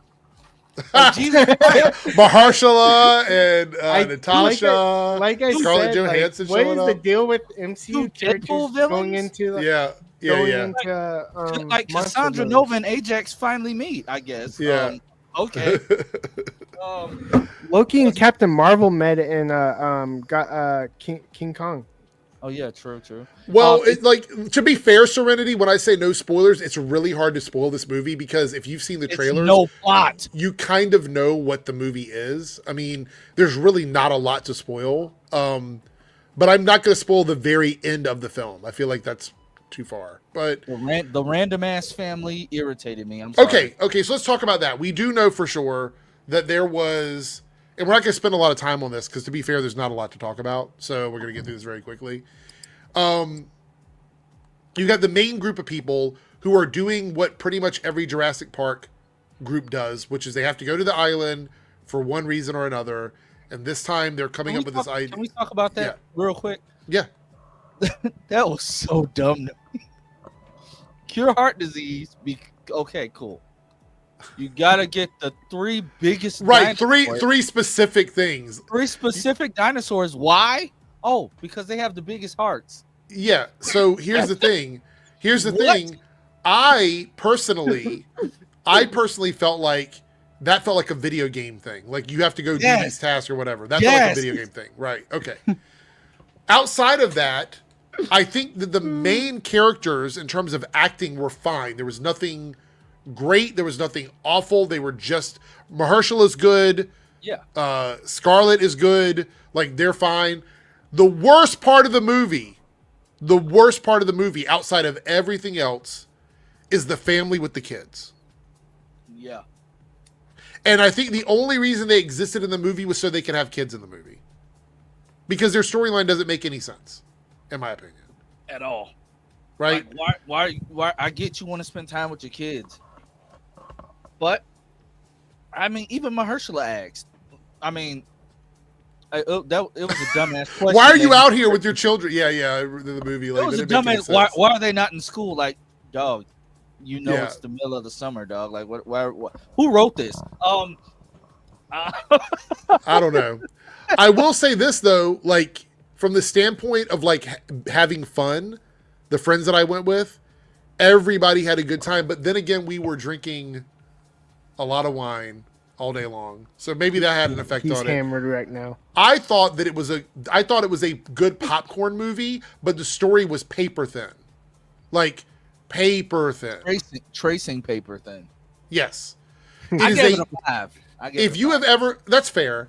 Like I mean, the critics is 51%. That's like half in the middle. You know, whatever. So you gave it a 5 out of 5? I gave it a 5 out of 10. Yeah.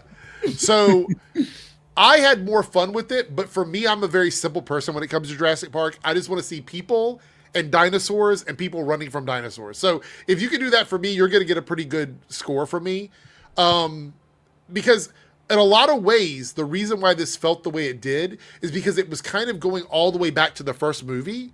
Yeah. Like it's evolved, like the franchise has evolved beyond that, but they went all the way back to basically like the first Jurassic Park, right? Yep. Which is fine. But Darren said, I know he's not here now, but Darren said that he wanted more from the franchise. He wanted the franchise to evolve, right, Darren? Yeah, no. Like I think like I haven't loved one since the first. So that's like the first Jurassic Park. And each time I'm like, well, maybe this time we can get back to basics. Not this time. Serenity, here's the plot, right? I'm going to give it to you without even, and I don't have to even spoil it. It's real simple. So it's another island with dinosaurs on it. There's a company that has a bunch of money that wants them to go to the island to get something from the dinosaurs and bring it back so they can make money off of it. It's pretty much the same plot as almost every Jurassic World movie. You forgot one.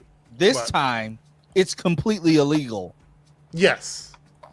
This time, they're going to go to prison if they get caught. So it's the stakes are even higher in this movie. If you get caught, somebody's going to lock you up, even though it's in international waters and nobody has claimed the island. But somehow you're going to get arrested. So here's what I'll say, and like I haven't seen it yet. Maybe I'll love it, and I'll be like, "Well, this was it for me." Maybe, who knows? Yeah. But like, if I don't like this one, I don't know if I'm doing another one. I don't know if I can do like this. If I don't like this, this would be the like third one in a row that I like. I think this movie is still going to make a ton of money this weekend because my theater was packed. My theater was packed. We've talked about this for like 2 years now, Eric. People love these goddamn dinosaurs. I saw a TikTok today that I thought was like really except interesting. for 3Dub. And I thought was very interesting, where it's like they said the only thing people like more than superheroes are dinosaurs, and I was like, actually, that might be correct. And the thing is, there's a market for like every other kind of like genre of movies. Well, this isn't an oversaturated genre. That's the thing, is there's not a million dinosaur franchises. Exactly. Like there's dozens of space movies and westerns and superheroes. And Lance is going to see it again. He said can't wait to get his ticket again to go back and see it. I don't see the appeal of dinosaurs. If they were so special, why did they get extinct?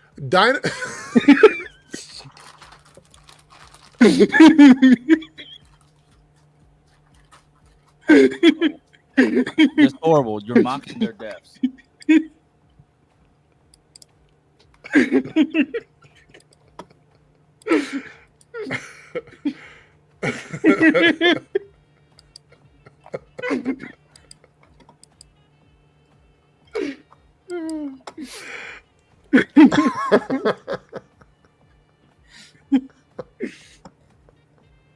Oh my god.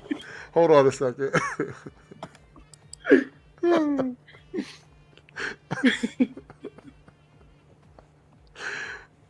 Oh no. Okay, I had to compose myself again after that one. All right, let's move on from Jurassic Park, Jurassic World. If you want to go see it, it's a fun popcorn movie, but don't go in looking for a deep story. You're not going to get a deep story out of it. If you're looking for dinosaurs chasing people, I think it's a lot of fun. But outside of that, you're not going to get much. The kills were cool. Like some of the moments were like legitimately hilarious. I mean, the final dinosaur is terrifying. Like that thing is terrifying. But yeah. All right, Julie here with the $5 super chat. I have a question. Is the Absolute Universe as bad as the new? No, it's not as bad as the New 52. The Absolute Universe is amazing. Yeah. New 52 was a mess, especially New 52 Superman, which is technically Lance's favorite Superman, but the face. That's the Superman he wants to come back. So everybody knows I loathe the New 52 Superman, especially. He was cocky. He was real cocky. He was cocky. He started giving some cocky to Wonder Woman at one point. Which is what 3Dub wants. Hey, can we when just so Lois you guys, dies though. just so you guys know, Jurassic World Rebirth gives a new meaning to eating it from the back. I'm just saying. Oh. Wow. I'm just saying, when you see it, you're gonna laugh out loud because me and my brother was like, "Wow, he really ate it from the back." Don't say it a second time. Like, don't say it a second time. Look. All right. That makes you think of like it's a kill. It's one of the kills. It's just like, what were y'all thinking when y'all wrote that? Like, I mean, it's like the lyrics for a song come to life. Megan Thee Stallion in the house, City Girls. It's so weird. Ruda with the $5 super chat said, "This is a rare occurrence on Nerdcast. Everyone has their cameras on." Yeah, I mean, it is rare, honestly. If Paigey were here, we would not be doing that. Which, by the way, he's been messaging me while we're live. I'm like, wait a minute. Couldn't you be in here? I mean, if you're messaging me, couldn't you be in here? What is going on? Julie here with the $5 super chat says, "Can we get an X-Men in the Savage Land with dinosaurs, please and thankful?" Yeah, like if you're gonna do dinosaurs again, give us Savage Land, give us like that whole storyline. A lot of money, I think. It would 100%. Can you imagine X-Men versus dinosaurs? I mean, it's like just write the check. Go ahead, do it. Isn't there a Spider-Man villain where like he like turns people into dinosaurs or whatever? Like, was there? There's like that comic strip where it's like you could like cure cancer. And it's like, nah, I want to turn people into dinosaurs. Isn't that the lizard? Is it? Sort of. I haven't actually read it. I just know that like comic strip where it's like, no. I mean, like reptile can turn into dinosaurs. Yeah, Savage Lands would be hype as hell. It'd be amazing. What do you know about the Savage Land, Darren? X-Men the animated series. That's funny. I didn't even have There's to a whole like. on it. There's a whole arc on it. Yeah, there's a guy named Stegron. He later collaborates with Sauron in a plan to turn humanity into dinosaurs, battling Spider-Man and the mutant students. Amazing. Spider-Man 5, make it happen. All right, so the poll has been started, everyone. Let me read off what the choices are. We have ranking Arrowverse crossovers. That will be a tier maker list. We will rank the crossovers from the Arrowverse. That includes crossover episodes as well as the big crossover events. Best 90s comedy TV shows. So your favorite comedy TV shows from the 90s. Worst animated movies of all time. So we'll be giving our 5 worst animated movies of all time. And the last selection is 2010's best animated films. So everything from 2010 to 2019. Animated movies. The worst one is going to be like a head scratcher. Why is that? Because I like a lot of animated movies. Oh, you mean like picking the worst ones or whatever? Yeah, picking the worst ones. I'm like, I can't do that. I'm so biased. So Darth, I have only seen the first episode. We went and saw our movie today, and then I've been drinking all day. So I've only seen the first episode. So yeah, probably too early for that. But we'll talk about it on Monday. I'll have it as a topic on Monday for anybody that wants to watch that. By the way, Lance, Paigey told me to ask you, what do you think about the Diddy verdict? He wanted me to ask you that when you were on stream. I'm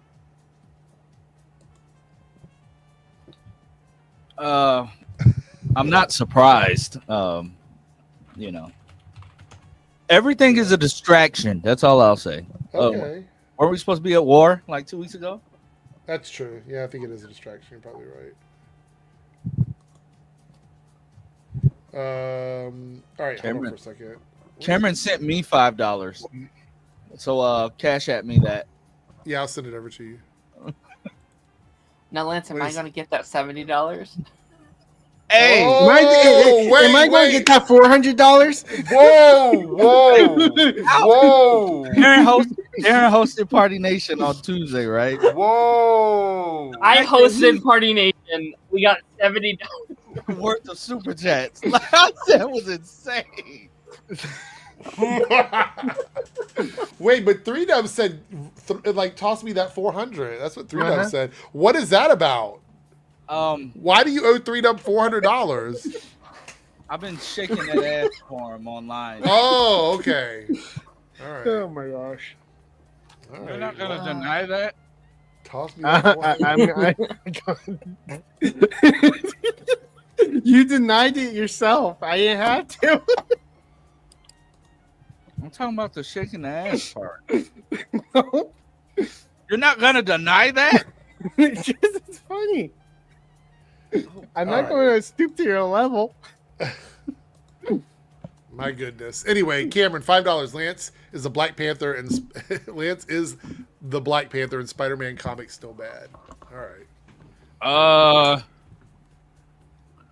I don't know. I ain't picked up a Spider. The most recent one is actually pretty good. The one where he's like older. It's like an older iteration of him. I don't mind that one at all. What about Black I've Panther? had too much to drink. I can't remember what the name of it is right now. So we'll just do it.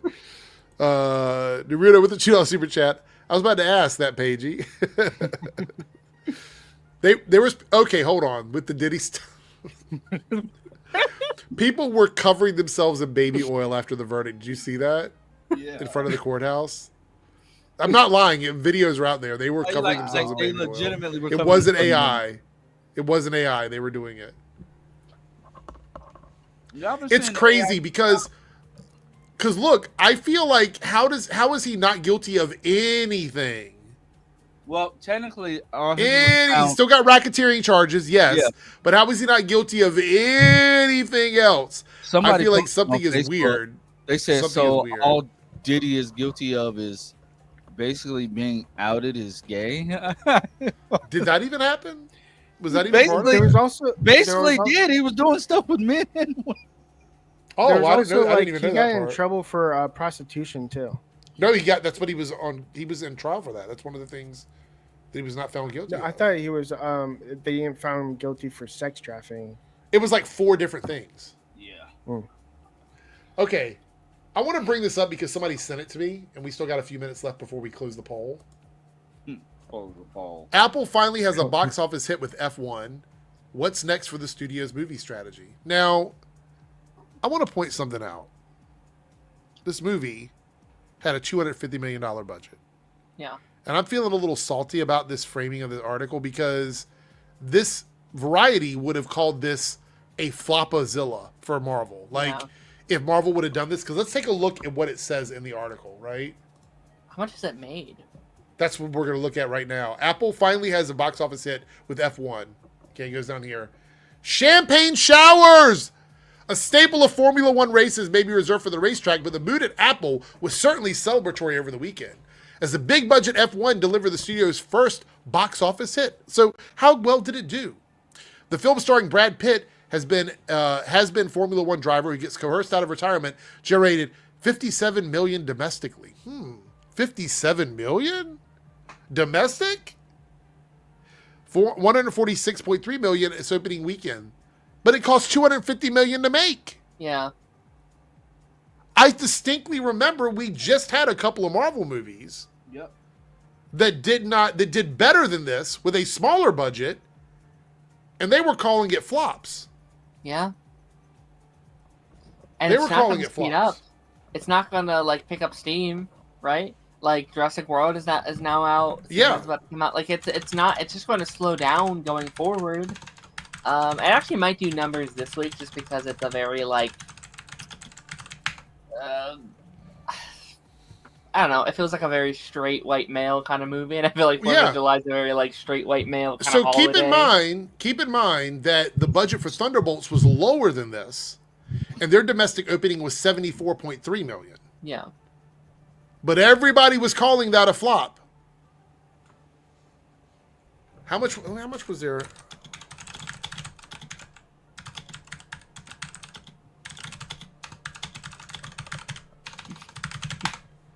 Typing away. Yes, and so they actually had $162 million on their opening weekend. So they did better than this with a lower budget. But Variety and a lot of people on the internet said that was flop territory. Yeah. So what makes this one different? Brad Pitt. It says here, yeah, exactly. It's got a white guy. Roughly $250 million to produce and requires several laps around the track to turn a theatrical profit. These initial ticket sales are encouraging for an original adult skewing tentpole. That is kind of valid, actually. Like, I think that portion of it like, I think it did better than people expected it to, because I feel like there wasn't a lot of marketing. I don't think this movie crosses $500 million. No. And with the $250 million estimated budget, it needs to get north of $400 million. I think the Thunderbolts comparison doesn't piss me off as much, but what does is the whole Sinner stuff. The way they treated Sinners was that's true. That's absurd to me. Like, I feel like those two are a better example, and they were like, I don't know the comparisons in terms of like opening weekends from those both movies, but I think them being like, this is a success story and Sinners is not, when that came out, I think that's the bigger like, what the fuck. That's true, but that's because that movie had a bunch of black people in it. Yeah, 100%. Yeah. So Brad Pitt, white guy, movie with a bunch of black people in it. We got to have a different conversation. Speaking of Sinners, good segue there. Did y'all see this news? I forgot about this until you mentioned Sinners just now. We almost ended the stream without talking about this. This is fucking crazy. The costumes worn by the extras in Sinners were originally made for the Blade film. The Mahershala Ali Blade film. The people in this movie were wearing the costumes for that as extras. Okay. Wow. So Blade's not happening. Unless it is happening, it's just not a period piece anymore. That's what I'm thinking. And right, like these jokes write itself. They really do, because I know there's a whole campaign of people that want Ryan Coogler to do Blade next, and I don't think he should, just because I don't think he'd want to do two like vampire movies back to back. I don't want it to just be Sinners, but with Marvel, right? Like I don't want that, but it is frustrating that. I mean, like, the thing about this is crazy to me is they already had the costumes ready. Yeah. Y'all, they already had the costumes ready. Yep. Listen, I rather this though. Like I rather them stop production on the movie that wouldn't have worked than just push forward and it was shit. You know what I mean? McLeod, there's only one Blade. There's only ever going to be one Blade. Yeah, I mean, at this rate, maybe. I don't even know anymore. Like, look, Sinners is amazing. It's an amazing fucking movie, right? I think it's a great film. Ryan Coogler is brilliant. That's why I think Ironheart works, because it's just got that little touch of his production company on it. And I think that's great. But it's a little bit inside of me that hurts to know that this was like, this could have been the Blade movie, right? This could have been like the beginning of that Blade franchise. Yeah. How are you feeling about it, Lance? I want Blade to happen, but if they just gonna keep dicking around with it, I don't care anymore. I don't. It's just annoying at this point. Like, a Blade movie should not be that hard. It should not be this hard to get a Blade movie off the ground. He's a vampire. I actually vampire think shit. Mahershala is out. I think he's out as Blade. I don't see a pathway forward with him as Blade at this point. I didn't see a path forward with him being Coppermouth either. Well, no. I mean, I think that they were reaching a point now where by the time the Blade movie comes out, he's going to be so aged out of that role that they're going to be looking for somebody younger. True. That's what I think. I mean, I know it's ageist and shit, but that's just the reality of it. I mean, the original guy from the first trilogy of Blades, he's came back and he's not aged out. Well, no, but he was definitely playing like a slightly older. He's playing like version. an older version of the character. Yeah, that's been doing it for a while. Wait, hold on for a second. Hold on. I need to look something up. We have a super chat here. Let's read this and then I'll look this up. $5 super chat from Cameron. Have you seen that some of the interviews want James Gunn to bring Static Shock and Helena Wayne? Actually, there was wasn't Helena Wayne Vixen, but there was a Huntress thing about like Korean Huntress movie. Did you see that? Yeah. Is that real? Is that a real thing? It's rumored.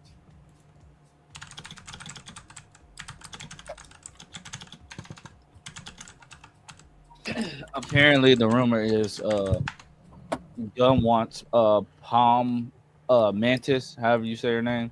Yeah, they played in Guardians of the Galaxy. Yeah. Yeah. But they said it's not even going to be in English, apparently. It's going to be, I think they said Korean, if I remember correctly in the article. So,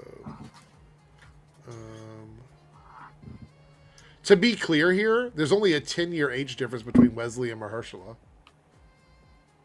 What, 10? 10. Okay. Wesley's 61, Mahershala is 51. Well, in 10 years, we might actually get it. Yeah, I think James Gunn said, we talked about this a little bit the other night, is that there's a issue with bringing characters over from Milestone Comics. Yeah. That there's some sort of like contractual problems with that. But I'd be okay with, like, there's a lot of Milestone characters I like to see. So, Naruto here with the $5 super chat. This is coming out at the same time as they announced Blade for Marvel. I didn't even realize that. That's fucking hilarious. That's hilarious. Is anybody playing Marvel Rivals at all? No. I couldn't get into it. Hold on, I just saw what you sent me. Darren, we're gonna. Yeah, that came out a few days ago. I thought you might want to cover that. Yeah, we should watch that for sure, 100%. But Naruto, yeah, that's crazy. Blade coming out in Marvel Rivals, and they make this announcement. It's just the jokes write themselves sometimes. All right. So this is the trailer for Eyes of Wakanda. Has everybody seen this yet? I haven't seen this. Yeah. Have you seen I have. it? Well, what about you three, Dub? No. Lance, have you Yep. seen this? I saw it. Here we go. Eyes of Wakanda. There he is. Wakanda is a kingdom of many secrets.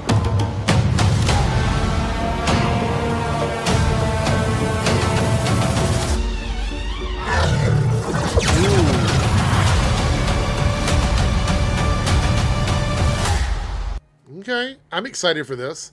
You know what this reminds me of, though? It reminds me a little bit of like a Pixar vibe, like the animation of it. I thought it was going to be more like What If, but it's giving me like Pixar. Is that fair to say? No, yeah, it is. I think it looks much better than What If, and maybe it's because they've had a lot of time to work on this project. Like it feels like it's been kind of just floating around for a couple years now. But like, I think it looks gorgeous. Like I think it. Now, are we getting all 4 episodes at the same time? Or are we doing like a week-to-week release? That's my question. I would like week to week, but if I were a betting man, I'd say they're just like here it is. Yeah, you know they're black, so they don't care. You're right. You're right. What was I thinking? Holy shit! The artistic style kind of reminds me of Road to El Dorado. Oh yeah. What you know about that, 3-Dub? That's before your time. Oh no, I was that was my first movie. Oh, I forgot we're the same age. Never mind. Cody here says Blade is taking so long because they need it to be more than just killing vampires. I will agree with that, but I also think that they need to not overthink it too much. Like don't worry too much about what it is. Like just put a story out. Like there's so many Blade stories from the comics you could just adapt into a movie. Just pick one and do that.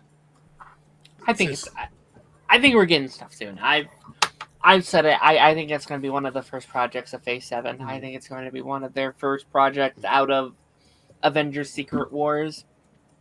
I just think they had to put it on hold because they clearly were like, listen, the saga needs to end. We need to wrap this shit up. So let's get a Doomsday out. Let's get Secret Wars out. And then we'll give you a call. And we know we're getting Black Panther 3 because Ryan Coogler pretty much confirmed that on the red carpet for Ironheart. So, I mean, if he wanted to be real bold, he could just take Ironheart and put her in Black Panther 3 if he really wanted to do it. Y'all talked about Ironheart already? Yeah, do you want to give your thoughts? You can give your thoughts on it. He hates the last episode. I'm about to shock everybody. I liked the first 3 episodes. Mm-hmm. Hated episode 4. Okay. Hated part of episode 5. Okay. Episode 6 pissed me the hell off. First of all, I don't like when your villainous motivation is I have daddy issues. Are you talking about whole Marvel? Parker, the Hood? Yeah, I'm talking about Parker. His whole motivation is I have daddy issues. Isn't that like the entire MCU, like to a T? Like they all have daddy issues. Well, yes, but his is more like his is definitely made for television. You know what? Also, I think the way his dad responded to him was like a real dad would be like, why did you do all this? Like, what the fuck? Yeah. Like, why did you do it this way? I mean, that's the vibe I got from it. I don't hate that it's daddy issues. I just wanted more meat on its bones. Like, I think what they were doing there worked, but they don't do enough with that idea. They don't flesh it out in any way. And again, that goes into the thing where it's like 6 episodes, they did not have time. Like I think they did what they could have, but that was one of the issues. I think Hood was one of the things that they really were lacking in those last several that was not there. What was the other thing? Did you have another issue, Lance? Like episode 4, I hate, and this is with everything. I had this problem with the Flash. I hate when it just becomes trauma dumping on your main antagonist, especially all at once. Episode 4, it just felt like everybody was telling Riri, "Oh, I still feel like that's Darren's same criticism is that they just the way the show was structured, like the amount of episodes they had, they needed 8. I think At minimum. I think this they show need is A. like an A for me. I think if this had 8 episodes, it's like an S. Like I think it's like really, really, really close to being something really special. But they just like that template that they were built around did not do them any favors, and it really fucked them up. And it's sad. It's because it's so close. I think if you're not going to give a show 8 to 10 episodes, just make it a movie. Yeah, and that's my opinion on it. Then my biggest issue is and it's not even like a big issue to everybody, just to me per se. They waited so long to release this show, and Darren's heard me say this already. This show is still in 2025. Yeah. Yes. 100%. The MCU is now in 2027, 2028. Yep. Yeah. So you mean to tell me that you have several time anomalies going on? Natalie was brought back by Mephisto as the same age she was when she died. Mm-hmm. Like the blip, like the snap. Like the blip. So she's brought back to life in that time period. Riri made a deal, spoilers, with we already talked about it. Unknowingly. And my thing is, yes, you can get seduced. He's saying stuff she wanted to hear. But Riri, you're smart. He's not just gonna bring back an AI that you can make yourself. Yeah. I think the issue is what I said to Darren, though. I think the writers were trying to get us to understand that she doesn't make good choices. She has poor life choices. No. Yeah. I kind of really like that ending because but again, I only like it if we're going to get a continuation. If we see it again. Because that's my problem. I'm Team Darren right now, but I will be Team Lance if we don't get a continuation of the story. That's my problem, because you have to think about it. What the hell is Riri's body gonna look like now? Yeah. Right. That's exactly like literally. This is what we were saying earlier. Like, what is that going to look like? She should be complete. She should be just a big scar. Another thing that I hate. Okay, you show us the simultaneous, like I'd assume it's a couple of days later when Riri. Oh, cool. Y'all give us the comic book cover hair, the afro. You give that to us in the last episode for 2 seconds. Okay, yeah, that's nice. Before you revealed us that she made the biggest mistake that she could possibly ever make. Okay, so what's next? Because we have not seen her. We don't know where she's gonna show up yet. How is she sustained? Well, she said she's gonna be in Doomsday. That's what she said. I don't know. I don't know, because will we really have time to deal with the fact that she's turning into a giant? You know what would be great? I would love it if she would show up in Doctor Strange 3 with Zelma and Mephisto was the villain. Yes, that'd be they awesome. work together. I think that would be fun. Here's the thing. Yes, I'd like that. If she shows up in Doomsday, I think we're undoing all that. I don't think we're addressing it. I think they're going to be like, I think they're going to show Zelma did a spell that blocks her from being possessed by Mephisto, and now she's able to function. It's going to be the whole arc reactor storyline with Tony Stark all over again. They're not going to even address it, and that's going to piss me off. That's going to defeat the whole purpose of the first season. Like, we see that with like the Avengers movies over and over again, where they like ruin arcs just to fit these characters in into these stories. I mean, you could argue some of the worst decisions that Marvel has made is trying to sort of retcon something that happened in a previous movie or TV show. So, but that was just my whole thing. Like, I'm putting up my review this weekend. People are gonna be shocked. It's just I hate storytelling like that. Me and my wife are sitting there watching it, and she put the whole Parker thing together before I did. But me knowing, what do you mean the whole Parker thing? The whole thing with his like in episode 4, we see him going to break into the house, and he gets into the safe. My dumb ass is sitting there looking like, how'd he do that? Maybe he cased out the house. I'm sitting there looking slow, like I'm legitimately like, oh, what is this? And then she says, oh, they're gonna do this, aren't they? I'm like, gonna do what?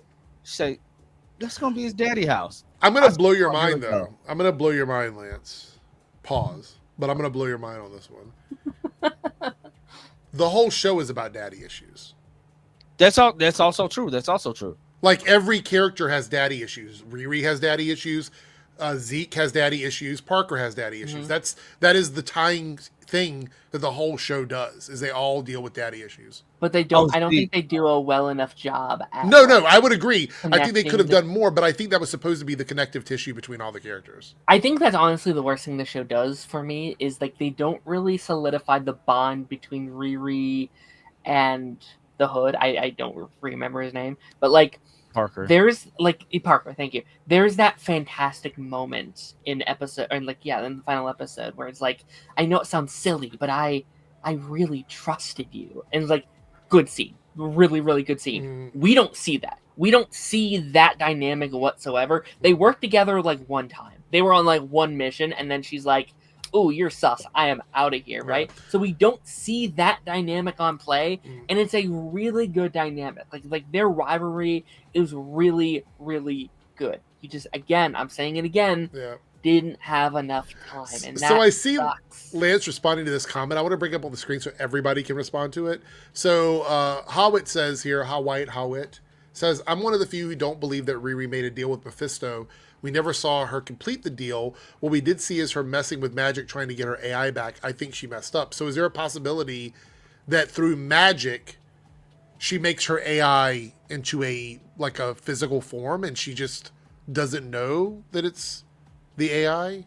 Maybe. We wouldn't be going back and forth like that if that was the case. Yeah.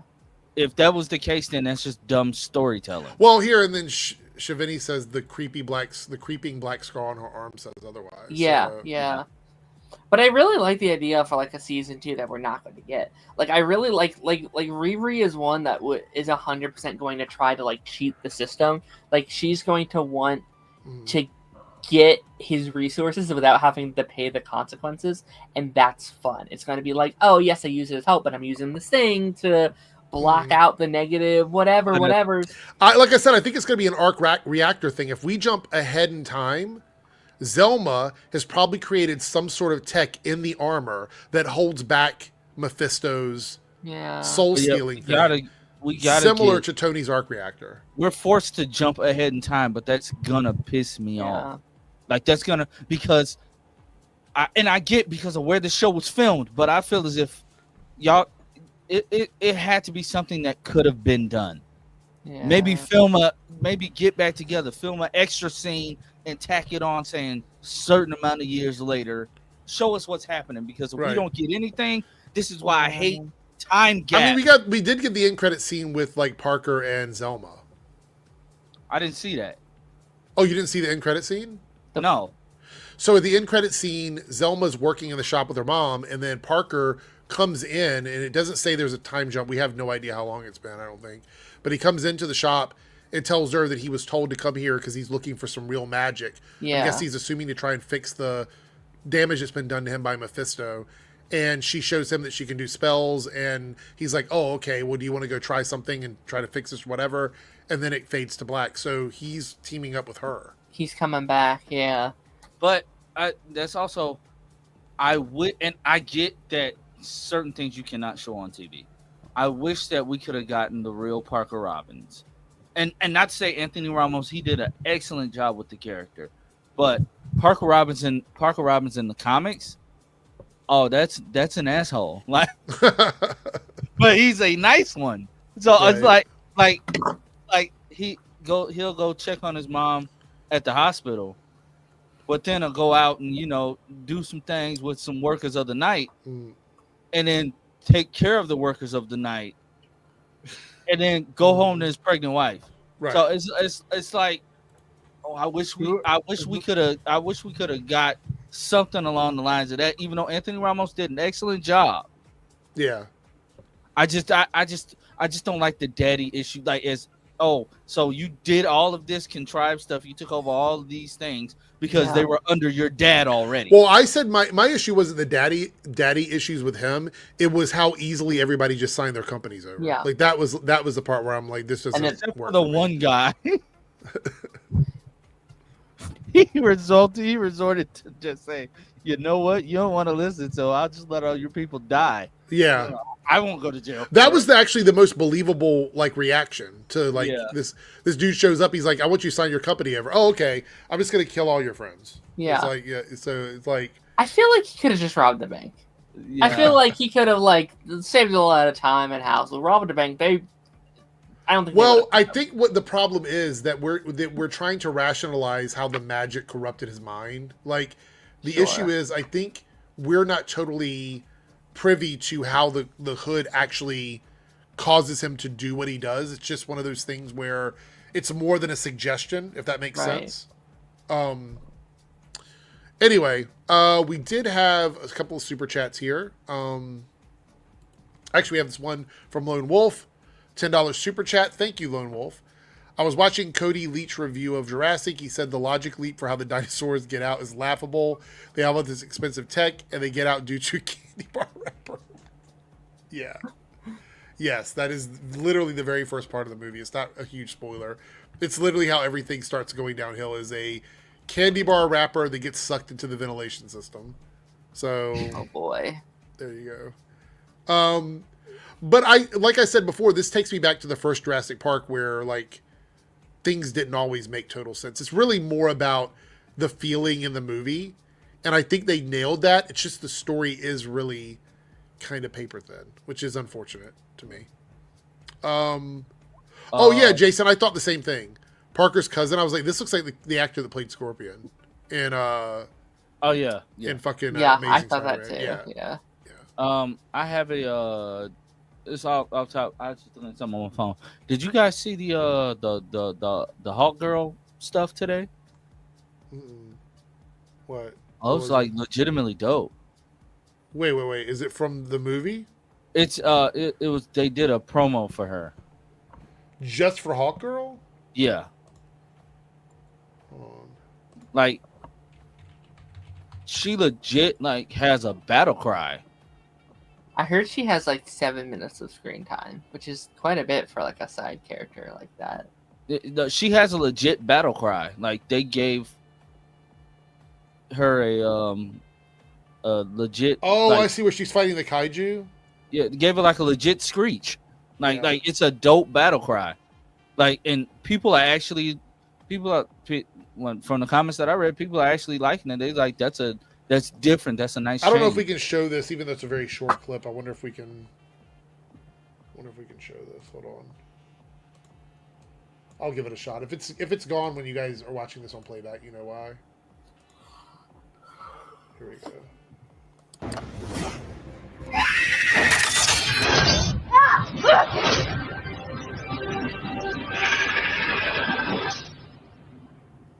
I like the battle cry. I'm still not sold on the suit. Sorry. We're not supposed to be sold on the suits. Why not? Because they're Maxwell corporate. Lord propaganda. So do you like it? No, we're not supposed to. Oh, so you don't like this one? I'm saying we're not supposed to like. Well, it. no, but do you like it? Is what I'm asking you. No, you're not gonna win this. So you think it's ugly? I want her to take the jacket off and possibly. So it's ugly. I see. You just ruined my joke. I want her to lose the jacket, right? And yeah, possibly the pants. Oh shit! Wait, hold on. Where are we Lance? Make it comic book accurate. I'm telling your wife, Lance. Well, you know, people saying the wings look weird. It's because she's small. She's not gonna have. I thought the wings looked weird at first too, but she's small, so they fit her frame. Right. So you like the wings? Yes. But you don't like the suit? No. But you're not supposed to. Are you just saying that because you said that we're not supposed to like it, or do you not like it? We're not. I'm asking you legitimately. Do you like it? It doesn't matter if we're not supposed to. Do you like it? You like that? You don't like it? No. And it's honestly because I thought there was. At first, I thought they were. I mean, they're clearly riffing off the Terrifics, right. Which I get. I also find it weird that Maxwell Lord owns the Watchtower. I mean, not the Watchtower, the Hall of Justice. Yeah. Well, I don't find it weird. It's just like has he killed Ted Cord yet? Like that's what I want to know. Like, but I can't see Sean Gunn killing Ted Cord. Like Maybe he'll surprise you. I Maybe can't he'll see surprise you in him the just movie. like that's like pulling out a gun and shoot Ted Cord. I can't agree, see Thomas. it. I think the Hawkman wings from Black Adam did look better. That's just my opinion. That was also. Did you know that those weren't like? Yeah, we talked about organic. that before. Yeah, yeah. I was so pissed. I thought they was coming out his back. Yeah. I'm mad. I like organic wings. Are these organic? Yes. Has that been confirmed? Yes. Really? Yeah, James Gunn answered somebody's question online. Oh. I think I heard that too. Maybe. You know whose wings I really did love though?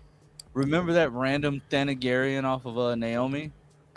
That was the best part of the whole show. Which It was, honestly. I want to see more of that character for sure. Yeah. And then he had a fight scene and they cut it. It was like a. Oh, that made me so mad. When the fight scene was about to start and then they cut away, I was like, what the fuck? And then it's over. I was so yeah. pissed. I was so 3Dub, do you like the suit? I don't have a I don't dislike it. Oh. Basically I'm like the suit. I like it. I don't see, love it. See, Darren admits he's being honest. He's like, I like it. I like it. I don't. I love like the color scheme. I do agree with Lance though that I do think these first suits are also kind of supposed to suck for them, because they are corporate, and then we're gonna slowly see them get better as we go through. Mr. Terrific's, however, is perfect no matter. I like organic wings too, especially dipped in buffalo sauce. Wait, hold on. Hold on. Hey, Eric, did I ask you this question? So, all the stuff was coming out last week, and he says the thing about the Justice Gang, even though that's not their real name, is they don't have problems killing, and it made me wonder how many Green Lanterns did Maxwell Lord approach? Like, did he try to talk to Hal Jordan, and Hal Jordan was like, yeah, I have morals for what I'm gonna do. I'm not gonna join this gang. Oh, you mean like the ones in the DCU? Yeah, the ones in the DCU. Like, did he approach like Hal Jordan? Well, we see him in Peacemaker, like trying to get Peacemaker to join the Justice Gang, or he wants to join the Justice Gang, or something like that. Yeah, so it makes me wonder, like, is Hal the one that said, I may not be the guy for you, but I have somebody that is, and like pointed him in guys' direction. And Peacemaker is like he doesn't like he kills, so it fits with the Justice Gang. Yeah. I don't think we've confirmed what version. Well, they say Kendra, but I still don't know if we know like whether or not she's an alien. I don't know if it's Thanagarian or not. I think they said she wasn't Thanagarian. Like we're not doing the whole like ancestry reincarnated storyline with her. Which so that's not the Egyptian storyline, but the Thanagarian one. Is there a version where she's on a different planet, or is it just like kind of like Wonder Woman where she's on Themyscira? I mean, they're aliens, right? Like they come from a different planet. They tried to mix the origins together too. Like there was an attempt to do that. Did you know there's a black version of Mr. Fantastic? No. I just found it out today. Is it like an Elseworld, not Elseworld, it's a What If? He's an Elseworld, not a What If story. He comes from Spider-Gwen's main Earth. Oh. Yeah. Is it Reed or has it got a different name? It's Reed. So it's a black Reed Richards. Yeah. Okay. There's also two versions of Reed Richards that ended up looking like the Thing. Oh no. All right, so let's go ahead and end the poll, see where we're at. I love ending on polls. Wait, what? Oh shit. Who said that? Let's see where we're at here. What do we had? 40% said ranking Arrowverse crossovers. That should be fun. Yeah, let me put that in the list here. What we'll do is we'll do a tier maker list, and I'll do any episode that was like an official crossover. We will rank them. Does Armageddon count? Yes. Are you counting that episode of Black Lightning that was technically a part of Crisis, but it wasn't a part of Crisis? Was there a crossover involved in it? I mean, Jen technically did cross over on all the different Earths, just with herself. I Are we gonna count that I don't know Titans if that counts to episode me. Yeah, I don't know if that with counts. that Titans episode with Beck Bassinger? Yes. Are we counting the Stargirl episode where Jay showed up? Like, he showed up in 2 episodes of Stargirl, so. What about that Titans episode where Flash just crosses over? I just said that, buddy. too. Wasn't that Doom Patrol? Or Doom Patrol? Was it Doom Patrol? Wait, are we counting the Doom Patrol episodes where they crossed over with the Titans? That's not Arrowverse. Yes. Yeah, it is. It's Earth 21. And What? Earth 9. Yeah, Doom Patrol. We're is talking on Earth. specifically about stuff that takes place on like the regular Arrowverse Earth, So not you're other you're Earths. you're basically like Superman Lois. What is it over No Arrowverse adjacent What about stuff. Diggle? I've had this argument with people before. No Arrowverse adjacent stuff. It has to take place on the main continuity. What crossover. about Diggle in season 1 of Superman and Lois? That's a not our. crossover. Because that's not our Diggle. It should have been. All right, it's Diggle from another Earth. I still want look. I don't want to dive into this too deeply, but I do want to mention how is it that there's no metas on that Earth, but Green Arrow existed and fought off an invasion? If Superman was the only person with powers, I still say that that season 1's canon because that's the only way that makes sense to me. And then they split after season 2. Yeah. All right. Here's some super chats. Cameron with a $5 super chat says, Eric, have you seen that Comic-Con in the fall will showcase the Supergirl movie? Did they confirm that? No. Yeah, I think so. When was that confirmed? Today they said. I say it had to they're be gonna at- recent. They're going to be at New York Comic Con instead of San Diego, because it came out today that San Diego don't got shit this year. I know. Poor Surprise, Lance. surprise. That's actually not completely factual. The headline is very misleading. Okay, tell me then. Because DC will still have a presence. Sorry. They just so sassy. I'm sorry. They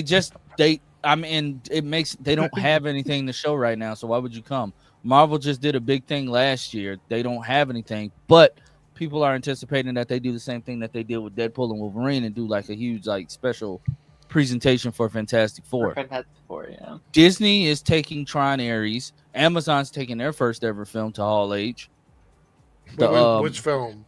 Whatever they show Ryan Gosling, the new film where he finds that Oh, alien I or did something. see a preview for that. Yeah. I saw that preview today, so I'm excited for that. Hey Darren, eat a Snickers bar. You get real sassy. I like sassy Darren. Cameron with the $5 super chat. James, our Hawk Girl actress, says Hawk Girl is Thanagarian. Okay. Oh, Yeah. okay. So just not like. So it's not a reincarnation story. Yeah. It's an alien story. Okay. I actually think that's a cleaner story, so I'm okay with that. I feel like that's an easier plot line to follow. The Arrowverse beat our ass with the reincarnation stories. Do what? I said the Arrowverse beat our ass with the reincarnation story. Yeah, I was 100%. confused every week. I said, okay, so he's not dead no more. He reincarnated faster this time. Okay, but she's still herself. But they have a son who's 75 that they forgot about. I'm confused. Lone Wolf says $2 super chat. Posted 2 things in Discord. Rip it speculate. Well, let me see what they are. Hold on. Let me look and see what it is.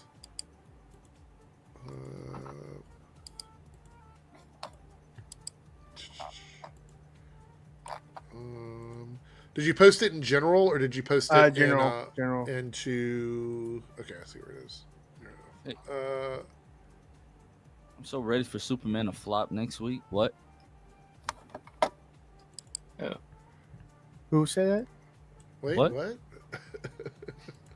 Oh, I'm mentally preparing myself. Oh, okay, gotcha.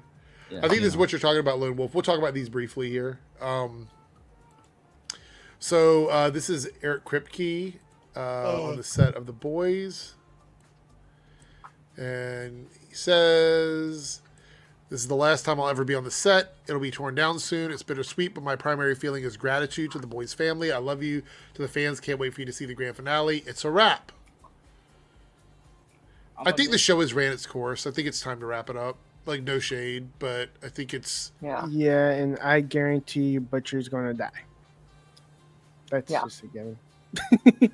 I am really curious about the status quo of this universe because, like, we're not slowing down, right? After this is over, we still have 3 separate spinoffs. So I'm curious, is like, if they're tearing this down, obviously I know they have to tear down the set once the show's over. They can't keep it for other shows, right? Like, obviously. Right. But, like, I'm curious, like, are they just going to tear down, like, VOT as, like, an organization after the main show is over? If they still need this little room to do scenes, are they going to recreate, you know, a set over on, like, the, like, Gen V part of the sets, or even the, like... I think they'll probably just green screen it and recreate this in digital. Yeah. That's most likely what's going to happen. Yeah, I saw there was 3 things. 3 things, Lone Wolf. This is the other one, which is Bella Ramsey is reportedly being eyed for a big role in the MCU. Daniel RPK is... I don't always take everything he says. I've stopped trusting him. I feel like... he used to be a lot more credible than he... Yeah. Now it's just clickbait shit. I don't even remember the last time he said something that was, like, accurate, to be honest. Right. Like, we used to cover this a lot in the past, and then a lot of these things were just garbage, so I just stopped talking about them. One time, he basically said, like, a trailer's coming out, and then it didn't come out on that day. It was a day later. I'm like, you could... Where do you get that from? Yeah. Basically, I don't even know who Bella Ramsey would play, to be honest, in the MCU. Like, I couldn't even... I mean, does anybody have any idea who you could see her playing? I could maybe... Or actually, I think Bella's pronouns are they, them, right? So... I'm not sure. Pretty sure. But anyway, them. Who could you see them playing? I've seen people throw around, like, a Kitty Pryde or something, and I could maybe see it. I